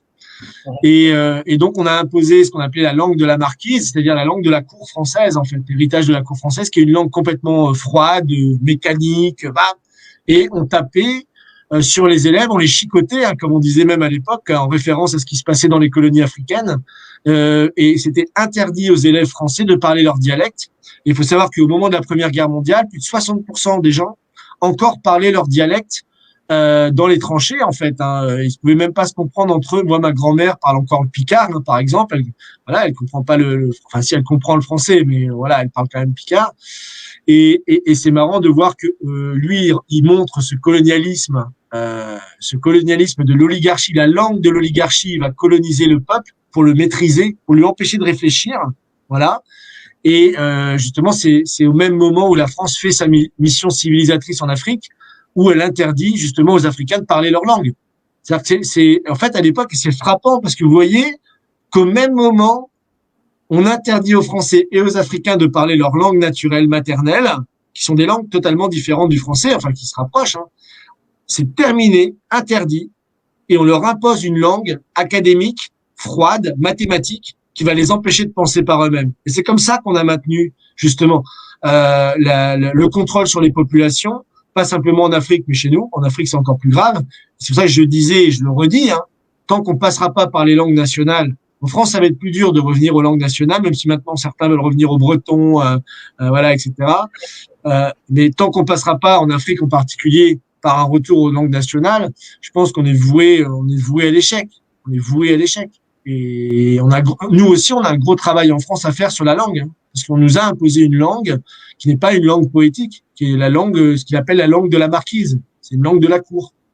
Non, moi, je suis tout à fait d'accord avec ça. Même il y a quelques mois, pour ceux qui me suivent et ceux qui sont abonnés à ma chaîne, ou ceux qui me suivent sur Facebook qui ne sont pas abonnés à ma chaîne, abonnez-vous à ma chaîne. Abonnez-vous, je reprends encore, abonnez-vous à ma chaîne. Et il y a le passage d'un docteur camerounais au nom de Moubeke. Il va revenir mardi prochain. Et il parle bien de la langue. La langue est capitale. Elle est capitale. Si nous comprenons notre langue, nous comprenons notre spiritualité, nous comprenons nos origines. Malheureusement, on a grandi dans des systèmes, nos grands-parents ont grandi dans des systèmes où on les a appris à oublier la langue. La langue est la clé de notre histoire, de notre peuple. Et Périmoni, maintenant, est-ce que, là, je veux savoir, à ton niveau, là-bas, en France, avec le travail que tu fais depuis des années, est-ce que tu sens que ça bouge un peu? Est-ce que le sens critique commence à s'élever un peu en se disant... Oui, ça avance toujours un petit peu. Le problème, c'est qu'on aura une présidentielle bientôt en France. Donc voilà, nous, on aura probablement un candidat, hein. Pour l'instant, rien n'est officiel, mais donc voilà. Donc oui, on a vu les gilets jaunes. On peut en penser ce qu'on veut, on peut être d'accord, pas d'accord, mais c'est quand même une révolte qui vient des tripes. C'est pas des gens qui cherchent des avantages, des bénéfices. C'est juste des gens qui veulent vivre normalement. Moi, j'ai fait tous les ronds-points dans le Nord-Pas-de-Calais, en Seine-Maritime. J'en ai fait énormément. Voilà, c'est juste des gens qui souffrent, qui travaillent dans des conditions difficiles, qui ont pas de revenus suffisants, qui galèrent. Voilà, donc c'est une révolte légitime qui a été écrasée par la violence, hein, vraiment très violemment. Donc les gens sont au début du mouvement des Gilets jaunes. Il faut savoir que 70% des Français les soutenaient, parce que 70% des Français sentaient qu'il y avait un malaise. Il y a un malaise. La société est en train de se désintégrer. Donc voilà, bon, aujourd'hui il y a la Covid qui nous a tous confinés, on est reconfinés, donc c'est un peu difficile. On a 40% des entreprises petites et moyennes qui vont s'effondrer avant la fin de l'année.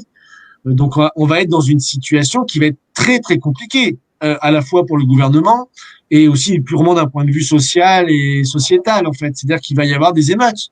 C'est sûr qu'il y aura des émeutes parce que je veux dire le système financier est en faillite. Donc ça, les gens commencent petit à petit à le comprendre. Et nous, on se bat pour qu'ils comprennent les solutions, mais c'est un petit peu plus difficile. Les gens s'attachent beaucoup aux problèmes. Les gens sont assez même fascinés par les problèmes. Mais quand il s'agit d'étudier justement Pouémy ou Cheikh Anta Diop ou des gens comme ça, ou pour l'Afrique, ou nous d'étudier des gens comme Rueff ou Baudin ou d'autres, il y a quand même en général un petit peu moins de volontaires. Et mais bon, ça change. Vous voyez, on a organisé des mouvements il y a 2-3 semaines. Il y avait quand même plus d'une 60aine de villes qui se sont mobilisées pour justement pour proposer des solutions. Il y a un mouvement, il y a beaucoup de collectifs citoyens qui se créent, qui veulent aller à la présidentielle, qui veulent discuter, etc. Disons, il y a une repolitisation quand même en France. Il y a une repolitisation de gens qui, pendant 20 ou 30 ans, ont dit bon, ça ira bien, on va s'en sortir, et après moi le déluge. Puis ils se rendent compte que c'est pas possible, que leurs enfants deviennent fous la plupart du temps. Donc voilà, que le niveau culturel a énormément chuté en France. Faut quand même s'en rendre compte. Le niveau, je dirais, éducationnel déjà, il est très chuté en maths, dans tous les secteurs, mais en plus le niveau culturel, avec la génération des smartphones, des jeux vidéo violents, de la contre-culture de masse, du porno à l'âge de 10-11 ans, etc. Donc on a vraiment une décadence culturelle qui est proche de celle de l'Empire romain, hein, sans comparer stricto sensu, mais dans la dynamique, on a ça. Hein. Donc voilà, donc c'est une situation qui est difficile. Et malheureusement, plus les gens s'appauvrissent et plus les gens sont en colère, et moins ils ont tendance à réfléchir. Et ça sert beaucoup l'oligarchie parce qu'il suffit de présenter n'importe qui crie très très très très fort, hein, pour que les gens tombent dans le panneau, comme Marine Le Pen ou Mélenchon, vous voyez. Par exemple. Tout à fait. C'est une analyse que je partage. Et Périmoni, c'est la raison pour laquelle moi je disais même que c'est ce développement-là dont nous devrons complètement nous fermer. Mais aussi, c'est l'occasion, je pense que c'est une occasion en or pour les pays africains de s'affirmer parce que c'est clair que l'Occident est en chute libre. Ah ben oui, ça on est d'accord. Toute personne qui voyage en Chine, vous allez aux États-Unis, après vous voyez en Chine, vous voyez comparer le système de chemin de fer, par exemple. Bon, ben voilà, vous avez l'impression d'aller dans un pays du tiers-monde aux États-Unis et d'arriver dans un pays qui est dans le futur en Chine. Hein. Je veux dire, faut être clair là-dessus. Hein. Je veux dire, les Chinois sont en train de faire des choses d'un point de vue technologique en si peu de temps. Nous, il nous a fallu des fois 20-30 ans pour faire des choses. Eux, ils peuvent le faire en 5 ou 10 ans. Ils viennent de mettre fin à l'extrême pauvreté avec 10 ans d'avance sur le programme des objectifs de développement durable des Nations Unies parce qu'ils l'ont décidé. Voilà. Donc ça, à mon avis, mon avis, c'est que l'Afrique peut faire ça dans les 15 ans qui viennent. Ce qu'a fait la Chine. Voilà, pas faire venir la Chine, que l'Afrique elle-même sorte 800 millions de personnes de l'extrême pauvreté. Si demain vous avez des Modibo Keïta au pouvoir, je peux vous dire qu'il n'y a plus personne qui crève de faim au Mali dans les 5 ans qui suivent. Parce que les projets, ils sont là. Moi, je les ai présentés dans des conférences. Voilà. Il y a même des Maliens qui étaient même pas au courant de ce qui avait été fait dans leur propre pays. Donc les gens doivent aussi réétudier ce qu'ils ont fait dans leur propre pays. Il y a plein de choses qui restent. Vous parliez du pont, mais c'est un exemple parmi tant d'autres. Le pont entre Kinshasa et Brazzaville, il y en a plein d'autres des exemples comme ça. Donc c'est sur ça qu'il faut se concentrer, il faut éduquer les gens là-dessus. C'est ce que je fais avec mon livre, d'ailleurs, Voir l'Afrique avec les yeux du futur. J'essaie de discuter de ces choses-là en disant, voilà, c'est quand même intéressant qu'il y avait tous ces projets-là et qu'ils n'ont pas été faits. Voilà. Donc je pense qu'on en est là. Moi, je pense que l'Afrique peut le faire. Je pense que l'Afrique va subir des attaques d'une violence sans précédent, comme déjà on le voit avec Biden contre la Chine et la Russie qui ont l'arme nucléaire, on leur fait pas de cadeaux. Alors l'Afrique, si vous voulez, qui a même pas l'arme nucléaire et la plupart du temps qui a même pas d'armée, Africom, tout l'Atlantic Council, tous ces réseaux-là, voilà, tous ces réseaux-là, ils sont prêts à détruire l'Afrique. Il faut être clair, hein, George Soros, tous ces organismes-là sont prêts à mettre l'Afrique à feu et à sang. Faut bien être clair. Donc il va falloir des gens courageux, qui soient sur le terrain. Moi, pour ça, j'étais invité par les résistants du Mali, les gens de Yéréwolo. Pour ceux qui veulent en savoir plus, j'ai écrit un article sur mon blog afriquedufutur.com, tout mon voyage au Mali, justement, où on a organisé une manifestation sur place qui a été interdite par le gouvernement. Ils ont balancé les gaz lacrymaux. Ils ont mis l'armée dans toute la ville de Bamako pour nous empêcher de manifester. Il y avait Kémy Séba, il y avait moi, il y avait des Gilets jaunes, il y avait les gens de Yéréwolo, Ben Le Cerveau, pour ceux qui connaissent, Amina Fofana. Donc voilà, et on nous a empêchés de manifester là-bas parce qu'ils étaient flippés. Ils étaient complètement flippés en fait, parce qu'ils savent que si ces gens-là prennent le pouvoir, il se passera comme en Centrafrique. La France perdra la partie. Pardon la partie. Et Pérémoni, moi j'aimerais, et c'est bien que tu aies parlé de Soros, parce que ça, je vais m'adresser à mes abonnés, hein, ou bien ceux qui me découvrent, qui sont pas récemment abonnés à ma page, parce que moi j'ai fait un live il n'y a pas longtemps. J'étais très light sur le sujet du Sénégal où je disais juste, voilà, je suis avec les frères sénégalais et tout ça. Donc, j'ai reçu quelques mails en me disant, mais tu n'as pas pris position pour ceux qui étaient dans la rue, qui manifestaient, il y en a marre et tout ça, le mouvement. Bon, je ne peux pas dire que j'ai rigolé, mais je suis resté dans le calme parce que je me suis dit, mais attendez, on ne peut pas analyser les choses à chaud. Moi, ce qui m'intéresse, c'est ceux qui financent ces choses-là. Et il y a beaucoup d'Africains, même avec d'autres chaînes YouTube, peut-être qui ont fait des analyses, qui ont pris position pour ces frères-là, qui étaient dans la rue, Sanko. Et je les ai écoutés, et personne d'entre eux ont parlé de Soros qui finance des mouvements en Afrique. Vous allez sur Y'en a marre, ils ont reçu près d'1 million, une partie. Ça, les gens ne le savent pas. Et voilà pourquoi on dit que l'information est capitale. On prend les choses à chaud, voilà, Sanko ou les mouvements Y'en a marre au Sénégal, qui financent. Même au Burkina, ils ont financé. Donc, ceux qui pensent que c'est... ils essayent toujours de récupérer. Là, en ce moment, ils essaient de récupérer le Mali. Hein. Vas-y. Non, je disais, c'est toujours pareil. Souvent, ça part, soit c'est financé directement parce que la politique du gouvernement a changé. Prenez par exemple Touadéra au début, faut bien voir que c'est la France qui l'a mis en place. Mamadou Tandja au Niger, j'ai écrit un article sur ça parce que c'est très intéressant, parce que ça a même été publiquement dit dans le journal Le Monde en France. Mamadou Tandja a envoyé son fils en Chine. La Chine a dit, OK, on va vous aider à faire votre chemin de fer, la fameuse boucle ferroviaire là dans toute l'Afrique de l'Ouest, là, entre Abidjan, Ouagadougou, Niamey, Bénin, etc. Mamadou Tandja a dit, bon voilà, on va travailler avec la Chine plutôt pour faire ça, plutôt que Bolloré. Et Michel Rocard a écrit un article, puisqu'il était très proche de l'affaire, en disant, voilà, à partir du moment où Bolloré et le Quai d'Orsay ont appris ça, une semaine plus tard, Mamadou Tandja, il était plus président du Niger. Voilà, donc voilà, c'est dit même dans Le Monde, le journal Le Monde, on vous explique que Bolloré et le Quai d'Orsay organisent un coup d'État au Niger en 1 semaine et demie. Bon, et Mamadou Issoufou a fait le boulot comme il a voulu derrière. Mais bon, voilà, Bozizé, Touadéra, il a été mis en place de la même manière, parce que Bozizé, alors c'est ça qui est paradoxal, c'est que Bozizé, pareil, vous l'avez bossé avec les Chinois, on l'a dégagé en mettant Touadéra. Maintenant, Touadéra bosse avec la Russie, donc on relance Bozizé pour le déstabiliser. Enfin, tout ça est presque comique. Bon, bref. Mais oui, donc c'est sûr que derrière tout ça, il y a de la géopolitique. Tout à Il y a, fait. il y a des gens qui, il y a des gens qui financent. Et d'ailleurs, comme je disais pour l'exemple de la Centrafrique, ils sont prêts à une fois mettre quelqu'un hors d'état de nuire et le lendemain le récupérer pour aller le remettre au pouvoir. Ils en ont strictement rien à faire. Et c'est là où en effet l'éducation. Moi, c'est pour ça que je suis chroniqueur sur Afrique Média, qui est une chaîne panafricaine et qui essaye justement de faire un peu ce travail d'éducation sur justement tout ce qui se cache derrière les Soros, l'Open Society, l'Atlantic Council, tous ces réseaux-là. Évidemment, les réseaux du Quai d'Orsay, ça, j'en parle même pas.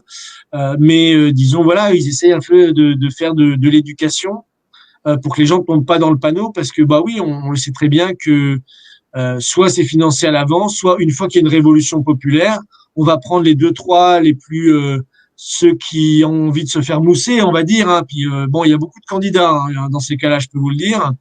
Ils reçoivent un petit chèque, on leur donne une association, un studio, on leur donne des stickers, des moyens de faire un petit peu de propagande, et puis voilà. Après, ils reprennent le contrôle de la chose.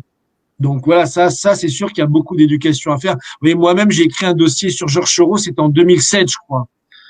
2007, on avait écrit un dossier d'une 150aine de pages pour expliquer tout ce que finançait Soros dans le monde, qu'on a essayé de diffuser aux Français, mais bon, ça les a pas intéressés.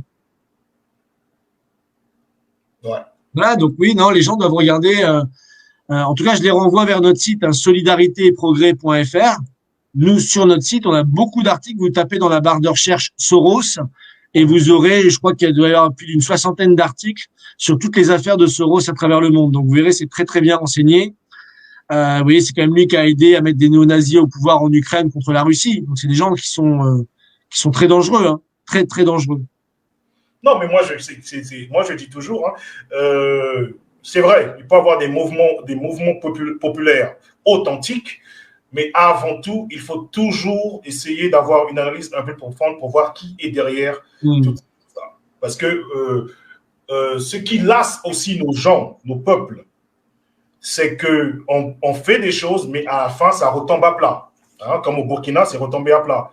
Ouais, parce que les gens se divisent et ils sont soit certains parce qu'ils sont rachetés, ou soit se divisent entre eux sur des questions idéologiques. Voilà, c'est un petit peu le problème. On a le problème avec la gauche française. Aujourd'hui, la gauche française, elle est éclatée en 18 morceaux, vous voyez, parce qu'ils sont jamais d'accord sur un seul truc, donc ils créent un nouveau parti. Donc ça peut pas marcher comme ça. Hein.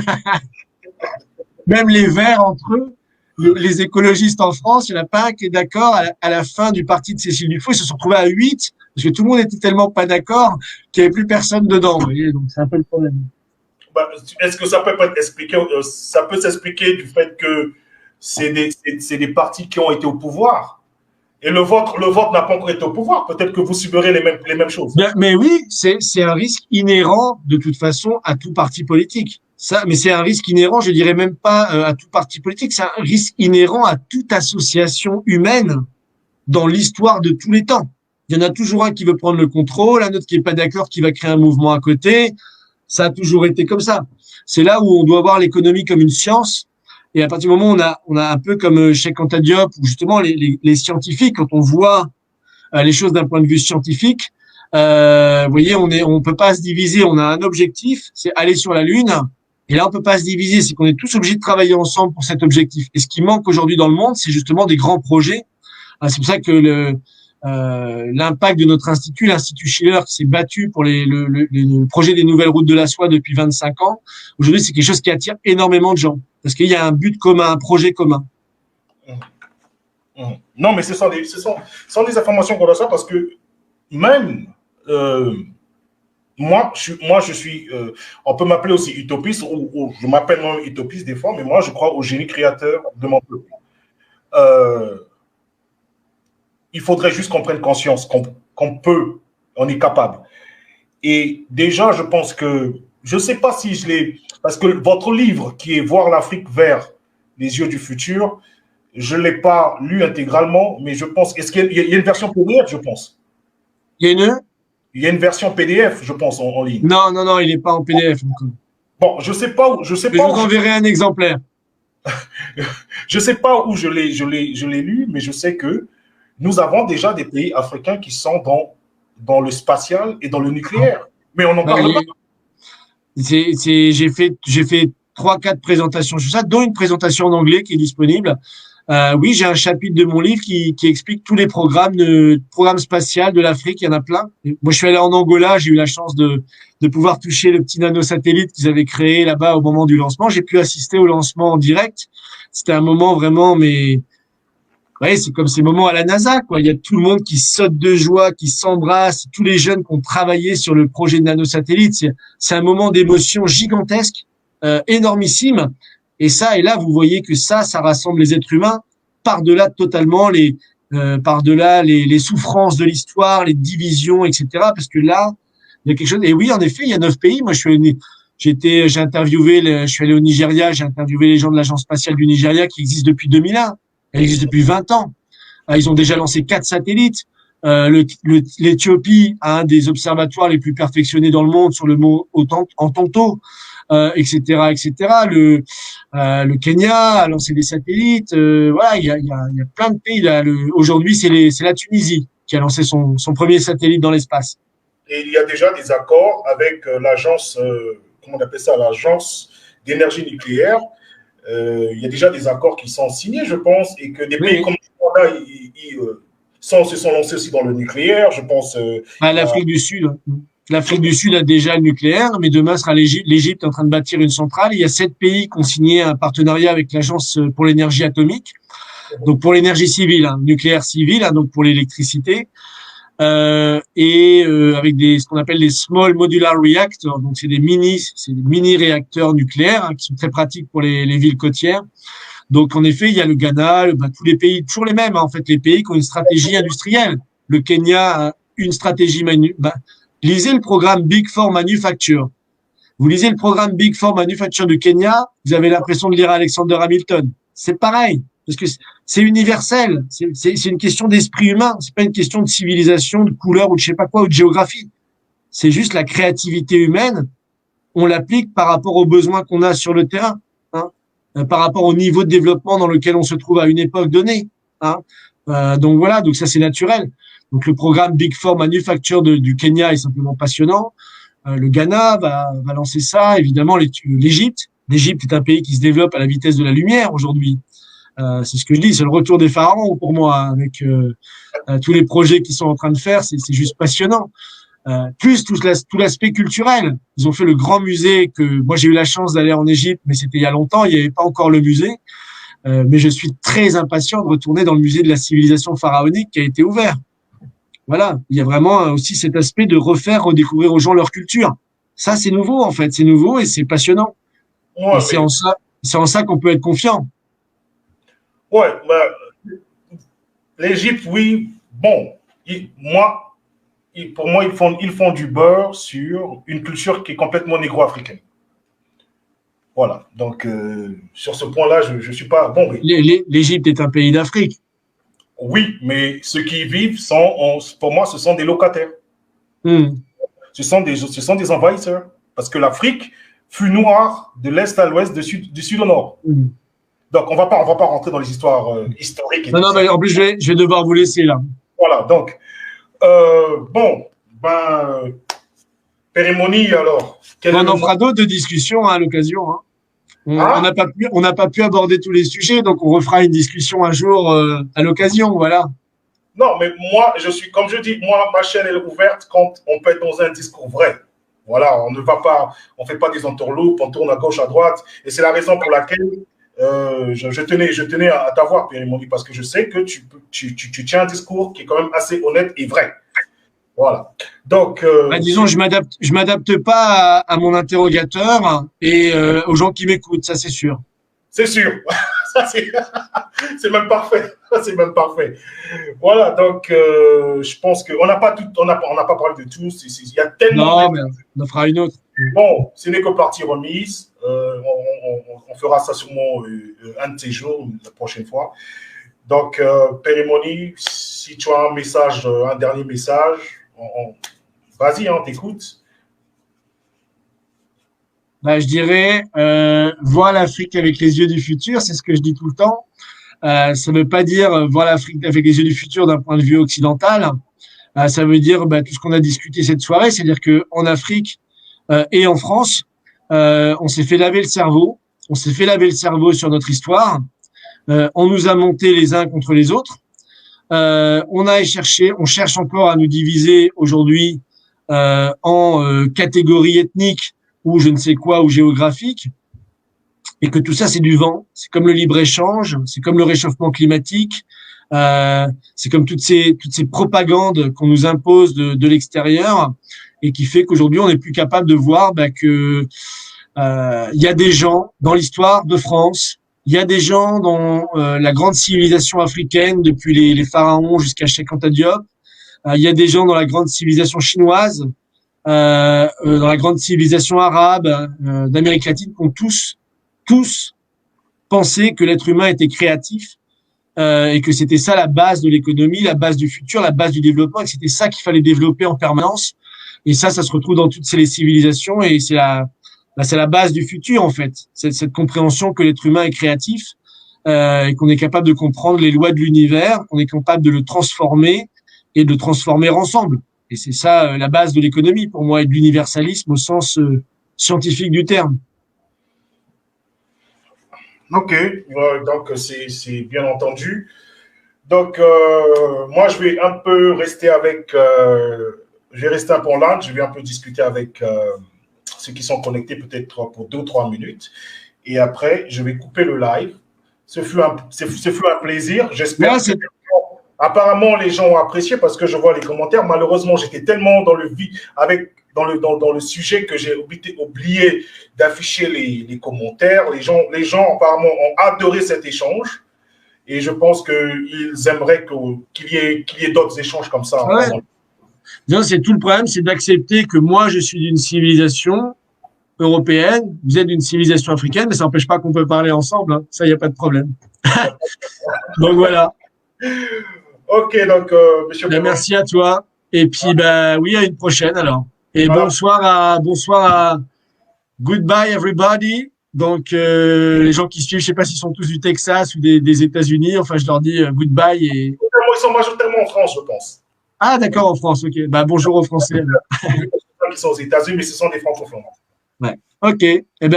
À bientôt. À bientôt. Voilà, donc les frères et les sœurs, voilà, ceux qui sont abonnés sur ma chaîne. Donc voilà, je tenais à le recevoir parce que des fois, il faut aussi avoir des échanges. Ça ne veut pas dire qu'il faut avoir des échanges musclés, des échanges dans la haine, mais en défendant nos principes, en défendant notre paradigme, en défendant nos valeurs.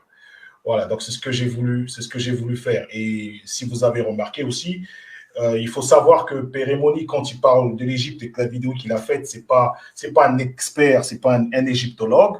Donc, il n'y avait pas raison de s'attarder sur ce caractère-là.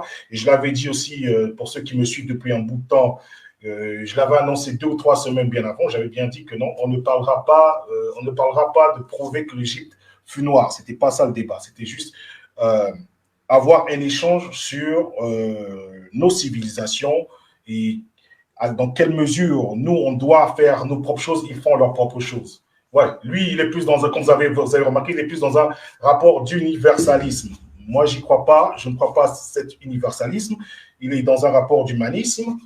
Il a défendu ses positions. Moi, j'ai défendu mes positions aussi, parce que je ne crois pas à l'universalisme. Donc, c'était juste pour dire que voilà. Donc, sur ma chaîne, il y aura des fois des échanges comme ça. Comme j'ai fait aussi des échanges personnels. Attendez, ça c'est qui? Bouta Congo, je ne pense pas que le nucléaire soit bon pour Kama. Nous avons d'autres sources d'énergie plus saines et entièrement naturelles comme le soleil. Je suis tout à fait d'accord avec toi. Je suis tout à fait d'accord avec toi. C'est parce que si on veut se mettre dans le nucléaire, c'est qu'on est tellement dans le paradigme occidental. Les Occidentaux parlent de nucléaire, on doit se mettre dans le nucléaire. Les Occidentaux parlent de ceci, on doit s'y suivre. C'est ça le développement. Le développement ne peut que se faire, notre progrès ne peut que se faire en calquant le modèle occidental. Moi, je suis contre, je n'y crois pas du tout. Donc, même tous ceux qui me disent qu'il faudra prendre la science et la technologie européenne, occidentale, je n'y crois pas du tout. Au contraire, on va se perdre en faisant de telles choses. Je sais que parmi nous, il y a des gens qui sont convaincus qu'on n'a pas les ressources, on n'a pas les ressources humaines assez qualifiées pour avoir un sursaut d'orgueil afin d'avancer avec nos propres forces. Il y a des nègres qui sont déjà battus dans ce combat parce qu'ils ne pensent que par l'Occident et ils ne voient les choses que par l'Occident. Que le développement, la technologie est la seule voie qu'on doit suivre et que c'est celle-là qui nous fera sortir de certains sentiers battus. Moi, je pense plutôt qu'il faut avoir confiance en nous. Il faut avoir confiance en nous parce que historiquement, quand on regarde notre histoire, on n'a jamais été les derniers. On fut les premiers. Il faudra les puiser dans cette histoire, adapter toutes les connaissances, les moderniser et avancer, mais en restant dans notre paradigme. En tout cas, moi, c'est ma vision. On peut en débattre, on peut en discuter, les gens ne peuvent pas être d'accord, mais je ne serai jamais du camp de ceux qui ont perdu idéologiquement sur cette question-là, qui sont inféodés à l'Europe, à l'Occident. Ça, je n'y crois pas. Et de toute façon, quand vous venez sur ma chaîne, vous verrez que moi, je les appelle les agents de la léprerie. Ou j'appelle encore tout ce monde-là la léprerie. Voilà, je n'y crois pas. Voilà, donc c'était tout. Mettez des likes si vous avez aimé, si vous avez trouvé ça enrichissant, si vous avez trouvé ça intéressant. Mettez des likes, mettez des likes, mettez des likes. Et la semaine prochaine, je dis bien, il ne faut pas manquer le live de la semaine prochaine parce que je vais recevoir le docteur Philémon Moubeki. Il est venu une fois sur ma chaîne. Si vous repartez dans ma chaîne, vous regardez les vidéos, vous le trouverez. À l'époque, on avait parlé des legs, comment s'appuyer sur nos legs traditionnels pour des systèmes d'organisation politique. Cette fois-ci, il revient le mardi et on va parler de la conscience historique. Pourquoi c'est une nécessité. Et nous, on le dit, mais nos frères, nos sœurs nous prennent pour des fous quand on le dit. Même l'invité qui était là l'a dit. Un monsieur comme Modibo Keïta était sûr de lui. Pourquoi était-il sûr de lui? Et il a dit parce qu'il connaissait son histoire. Il faut connaître son histoire. Il faut à tout prix connaître son histoire. Voilà, donc le docteur Philémon Moubeki va revenir le mardi. Et avec lui, je pense qu'on va faire un live au moins de 2 heures. J'espère qu'il me donnera plus de temps. Il sera plus disponible parce que la dernière fois, c'était un peu serré. Mais il reviendra et on va voir un live ensemble et on va discuter. Et je pense qu'après le docteur Moubeki, parce que vous savez que je fais aussi des lives en anglais, je croise mes doigts parce que tout ça, ce sont des négociations. Je croise mes doigts. Je vais recevoir une dame, une afro-américaine qui s'appelle Kalinda Lavo. C'est une prêtresse vaudou de la Nouvelle-Orléans en Louisiane. Parce que j'aimerais bien regarder ce niveau-là, comment cette culture, après tant d'années d'esclavage, de privation, comment cette culture a survécu et toujours présente dans la Louisiane, l'État de la Louisiane en Nouvelle-Orléans. Donc, je croise les doigts. On a déjà établi les contacts. Et je croise les doigts. Si ça marche, ça marche. Si ça ne marche pas, ça ne marchera pas. Voilà, donc je vous remercie. Vous étiez sur la chaîne Yenge TV et mon nom, moi, c'est Nkosi, votre boy, l'Africain au pays des Cherokees. Voilà, pour tous ceux qui ne connaissent pas encore ma chaîne ou qui la découvrent, voilà, en parlez-en. Vous avez des frères, des sœurs, des cousins, voilà. C'est juste un clic, les frères. Abonnement. D'ailleurs, je vais lancer ça rapidement. Voilà, rapidement.